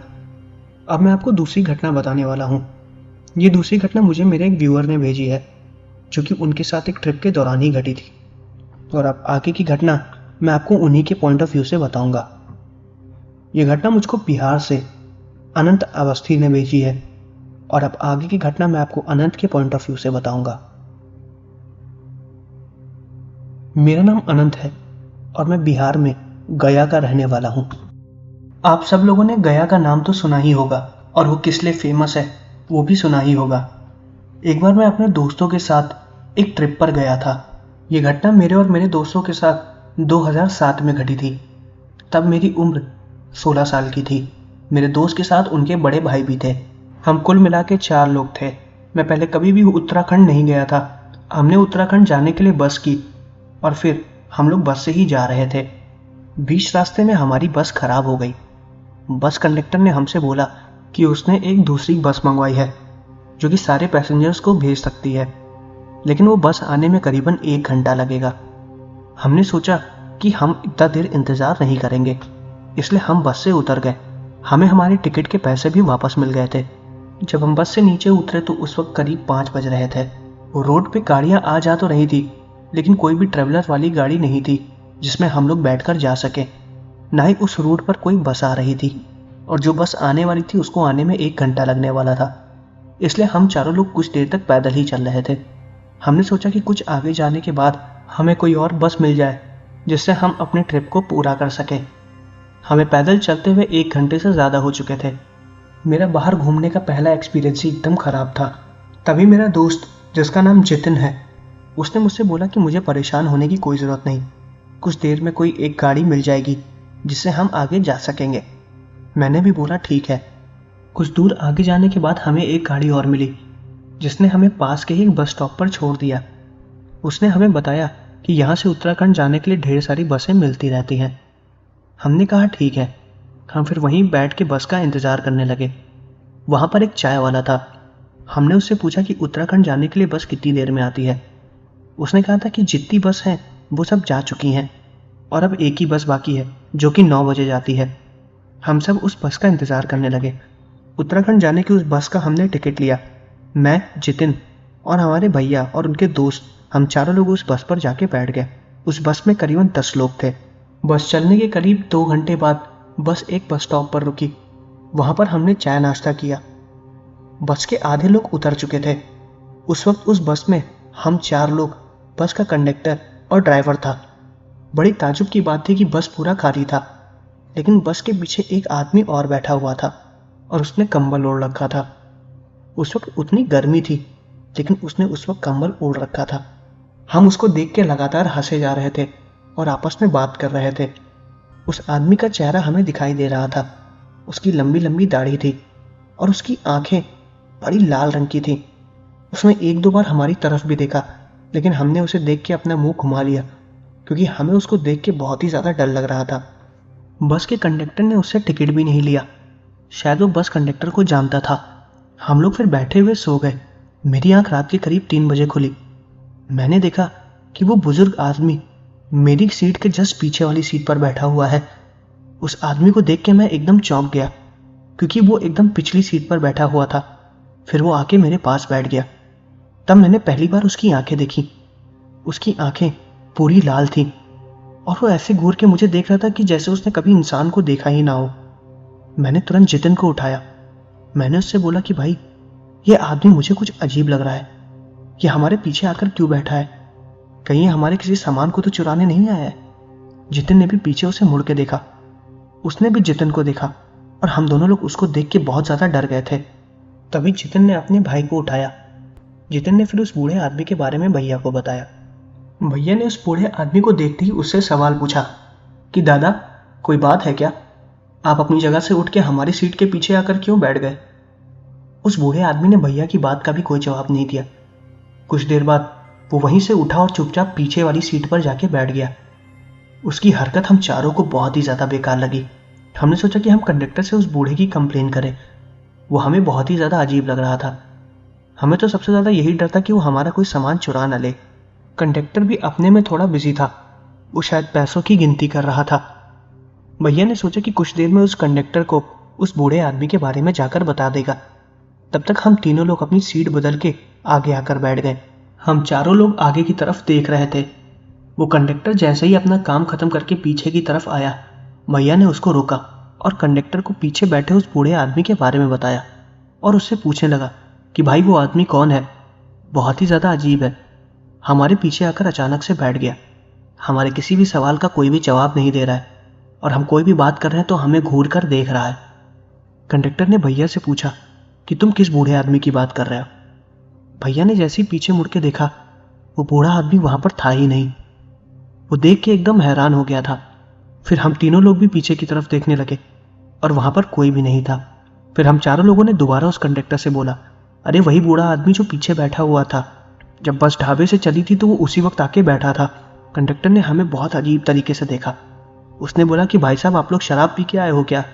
जब से ढाबे से बस चली है बस रुकी भी नहीं है और उसके बाद से आप चारों के अलावा कोई भी इस बस में आकर नहीं बैठा है। जब उसने हम लोग को ये बात बताई तो हम लोग बहुत ज़्यादा हैरान हो गए। हम लोग झूठ नहीं बोल रहे थे। तभी मैं और भैया हम लोग पीछे की तरफ जाकर देखने लगे। वहां पर वो बूढ़ा आदमी नहीं था, वहां से वो गायब हो चुका था। सीट के नीचे उस बूढ़े आदमी का कंबल पड़ा हुआ था। तभी भैया ने कंडक्टर को उस कंबल को दिखाया। भैया ने बोला कि ये कंबल उसी बूढ़े आदमी का है। जब कंडक्टर ने उस कंबल को देखा तो वो भी भैया से बोलने लगा, अरे ये कंबल तो एक और आदमी का है जो कई महीनों पहले यहाँ पर भूल गया था, लेकिन इस कंबल को तो मैंने ड्राइवर सीट के नीचे रख दिया था। ये यहाँ पर कैसे आ गया उस कंडक्टर को भी नहीं पता चला। तभी भैया ने दोबारा उस कंडक्टर से बताया कि यहाँ पर एक बूढ़ा आदमी भी बैठा हुआ था। कंडक्टर की और भैया की इसी बात पर बहस हो गई। कंडक्टर ने बोला कि जब से ढाबे से बस निकली है यहाँ पर रुकी भी नहीं। आखिर कोई आदमी चलती बस से कैसे उतर सकता है, और उतरेगा तो क्या मुझे पता नहीं चलेगा? बस से उतरने का बस एक ही दरवाज़ा है जिसके सामने मैं खुद बैठा हुआ था। हमारी बात पर वो विश्वास ही नहीं कर रहा था और हम चारों लोगों ने उस बूढ़े आदमी को देखा। उस वक्त सुबह के 4 बज रहे थे और बस ड्राइवर बस को चलाए जा रहा था। हम लोग उत्तराखंड के अंदर लगभग घुस ही चुके थे और हमें ठंड बहुत ज़्यादा लग रही थी। सुबह के 6 बजे हमारी बस उत्तराखंड के बस स्टॉप पर पहुंच गई और हम वहां पर उतर गए। हमने उस कंडक्टर से फिर से बात करने की कोशिश की कि भैया आप मानो ना मानो, आपकी बस के अंदर एक बूढ़ा आदमी बैठा हुआ था और हमने उसे देखा है। उस कंडक्टर ने हमारी बात पर विश्वास नहीं किया और बस लेके चला गया। हम चारों लोग इस घटना के बारे में पूरे ट्रिप पर बात करते रहे। वो बूढ़ा आदमी जो भी था, हमने उसे देखा था और ये घटना काफ़ी ज़्यादा अजीब थी। मुझे नहीं पता कि ये घटना हमारे साथ क्यों घटी, लेकिन अगर वो कोई भूत या कोई आत्मा भी था तो उसने हमें नुकसान पहुंचाने की कोशिश की थी। क्या पता अगर हम उसे कुछ बोलते तो वो हमारे पीछे लग जाता। हालांकि ऐसी फिर कोई भी घटना हमारे साथ नहीं घटी और जब हम उत्तराखंड से वापस लौट रहे थे तो हम एक भरी बस में गए थे और हम यही उम्मीद कर रहे थे कि हमें वो बस दोबारा ना मिले। तो दोस्तों, ये थी मेरे व्यूवर की भेजी गई ये घटना। अब मैं आपको एक दूसरी घटना बताने वाला हूँ। ये घटना काफ़ी छोटी है लेकिन सुनने में बहुत ही ज़्यादा मिस्टीरियस है। ये घटना मुझे रेडिट से मिली है। ये घटना जिस आदमी के साथ घटी थी उसका नाम एलम था और अब आगे की घटना मैं आपको एलम के पॉइंट ऑफ व्यू से बताऊंगा। मेरा नाम एलम है, मैं कनाडा का रहने वाला हूँ। ये घटना मेरे और मेरे दोस्त जॉफरी के साथ 2012 में घटी थी। मैंने और जॉफरी ने रात में घूमने का प्लान बनाया। हमारा प्लान अचानक से ही बन जाता है। हमारे कार में हमारे सारे सामान पहले से ही रखे रहते हैं। मैं और जॉफरी हम दोनों कैनेडियन फॉरेस्ट के पास एक राउंड लगाने जा रहे थे। हमने सोचा था हम कैनेडियन फॉरेस्ट के पास जाके 1-2 दिन कैंपिंग करेंगे। हमने अपनी कार उठाई और हम रात में ही कैनेडियन फॉरेस्ट के लिए निकल गए। जॉफरी ने थोड़ी ड्रिंक कर रखी थी। मुझे भी ड्रिंक करना अच्छा लगता है, लेकिन गाड़ी चलाते समय मैं कभी भी ड्रिंक नहीं करता हूँ। वो काफ़ी ज़्यादा नशे में था और काफ़ी ज़्यादा खुश था। काफ़ी दिनों बाद उसको अपने काम से छुट्टी मिली थी और वो अपने ट्रिप को बहुत एंजॉय कर रहा था। हमने कार में म्यूज़िक बजा दिया और मैं गाना गाते हुए ही कार को चला रहा था। जॉफरी काफ़ी ज़्यादा ज़ोर से चिल्ला रहा था। उसने म्यूज़िक की आवाज़ काफ़ी ज़्यादा तेज़ कर दी थी जिससे हमारे बगल में जो भी गाड़ी निकल रही थी हमें उसका हॉर्न नहीं सुनाई दे रहा था। कुछ देर बाद हम हाईवे क्रॉस कर गए और कैनेडियन फॉरेस्ट के मेन हाईवे के अंदर एंटर कर गए, जहाँ से कैनेडियन फॉरेस्ट स्टार्ट होता है। हम उसके काफ़ी अंदर तक चले गए थे। वहाँ पर काफ़ी ज़्यादा शांति थी, दूर दूर तक हमें कोई भी नज़र नहीं आ रहा था। उस पूरे हाईवे पे हमारी एक रोड थी। वहाँ पर उस समय कोई भी पुलिस या कोई फॉरेस्ट ऑफिसर भी पेट्रोलिंग नहीं कर रहा था। शायद हम रास्ता भूल गए थे और किसी गलत रास्ते में आ गए थे, लेकिन जॉफरी मुझसे बार बार बोल रहा था कि मैं गाड़ी को सीधा चलाऊं। वो मुझसे बोल रहा था कि उसको पूरा रास्ता याद है। मुझे उसकी बात पे हल्का फुल्का शक हो रहा था, क्योंकि वो नशे में था और मुझे नहीं लग रहा था कि उसको रास्ता सही ढंग से पता है। लेकिन वो अपनी बात पर इतना श्योर था कि मैं उसकी बात को टाल ना सका और मैं किसी गलत रास्ते पे गाड़ी को लेकर चला गया। वहाँ पर रोड काफ़ी ज़्यादा ख़राब थी और कुछ दूर आगे जाने के बाद रोड बंद हो गई। वहाँ पर डेड एंड आ गया। उसके आगे रोड नहीं थी, सिर्फ जंगल ही जंगल था। फिर मैंने जॉफरी को बोला कि तुम्हारा बताया हुआ रास्ता एकदम गलत है। हमने फिर गाड़ी वहाँ से वापस घुमाई। हम थोड़ा सा जैसे ही आगे गए हमने देखा कि हमारे पीछे से एक कार आ रही है। वो कार हूबहू हमारी कार जैसी थी। हम उस कार को देख के एकदम हैरान हो गए, क्योंकि हम पीछे से ही आए थे और रोड के एकदम अंत में चले गए थे और वहीं से ही दोबारा लौट कर वापस आ रहे थे, लेकिन हमें कोई भी कार नहीं दिखी थी। ये कार अचानक से हमारे पीछे कैसे आ गई हमें कुछ भी समझ में नहीं आ रहा था, लेकिन वो कार काफ़ी ज़्यादा रफ्तार में चल रही थी और तभी उस कार ने हमारे पीछे वाले कार के हिस्से में एक टक्कर मारी। हमारी कार बहुत बुरी तरीके से डिसबैलेंस हो गई और आगे पेड़ पर जाके लड़ गई। हमारी कार बहुत ज़ोर से पेड़ पर लड़ी थी। हमारी जान जाते जाते बची। वो कार हमारे जस्ट पीछे ही खड़ी थी। हम जल्दी से कार से नीचे उतरे और पीछे वाली कार की तरफ जाने लगे। हम बहुत ज़्यादा गुस्से में थे। हमने जैसे ही गाड़ी का दरवाज़ा खोला उसके अंदर कोई भी नहीं बैठा हुआ था। उस गाड़ी का मालिक था ही नहीं। वो गाड़ी अपने आप तो नहीं चल सकती है। जब मैंने उस गाड़ी के नंबर प्लेट को चेक किया तो उसकी गाड़ी की नंबर प्लेट हूबहू मेरी गाड़ी के नंबर प्लेट जैसी थी। वो पूरी कार मेरी कार की ही कॉपी थी। ये अजीब सा इंसिडेंस हमारे साथ कैसे हुआ हमें बिल्कुल भी समझ में नहीं आया। हम बहुत ज़्यादा हैरान हो गए थे। हम जंगल के एकदम कोने में थे। वहाँ पर हमारे फ़ोन में नेटवर्क भी नहीं था ताकि हम पुलिस को बुला सकें। ये मिस्टीरियस सी घटना बहुत ही ज़्यादा अजीब थी। हमने फिर किसी तरह अपनी गाड़ी वहाँ से बाहर निकाली और फिर हम अपनी गाड़ी आगे चलाने लगे, क्योंकि हमें उस जगह पे बहुत ज़्यादा डर लग रहा था। जब हम जंगल के एरिया से बाहर गए तो हमने सबसे पहले पुलिस वालों को फ़ोन मिलाया। हमने उनको अपनी लोकेशन दी। पुलिस वाले हमारी दी गई लोकेशन पर आए और फिर हम उनको उसी जगह पर ले गए जहाँ पर उस गाड़ी ने हमें टक्कर मारी थी। और ताजुब की बात तो ये थी कि वो गाड़ी वहाँ से गायब हो चुकी थी। वहाँ पर कुछ भी नहीं था। हम पुलिस वालों को बार बार ये बात समझाने की कोशिश कर रहे थे कि हूबहू हमारी गाड़ी जैसी एक गाड़ी थी जिसने हमें टक्कर मारी थी और उसकी नंबर प्लेट मेरी नंबर प्लेट सेम ही थी। पुलिस वाले मेरी बात पर बिल्कुल भी विश्वास नहीं कर रहे थे और जॉफरी की बात पर तो कर भी नहीं सकते थे, क्योंकि वो पूरी तरीके से नशे में था। जॉफरी ने भी उस गाड़ी को देखा था, लेकिन वो अपने आप पर विश्वास नहीं कर पा रहा था। उसको लग रहा था कि उसको नशे में किसी तरीके का कोई वहम हुआ है, इसलिए उसको एक गाड़ियां दो दो दिखाई दे रही थी। मैंने जॉफरी को सब कुछ डिटेल में बताया, लेकिन उसने मेरी बात पर उतना विश्वास नहीं किया। वो काफ़ी ज़्यादा नशे में था। फिर पुलिस वालों ने हमारा ही चालान काट दिया, क्योंकि हम एक रिस्ट्रिक्टेड एरिया में गए थे। हमने अपनी बात पुलिस वालों को समझाने की बहुत कोशिश की, लेकिन उन्होंने हमारी बात नहीं मानी। वो लोग हमें जेल भी कर सकते थे, लेकिन हमने सिर्फ अपना चालान कटाया और फिर मैं वहाँ से चला गया। हम लोगों ने पुलिस वालों से बिल्कुल भी बहस नहीं की और ये घटना जो हमारे साथ घटी ये एकदम सच थी।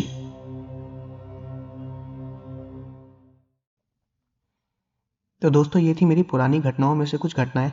मैं आशा करता हूँ आपको वीडियो पसंद आई होगी और मुझे कमेंट करके ये भी बताइएगा कि आपको नई वीडियो किस टॉपिक पर चाहिए। मिलते हैं अगली वीडियो में।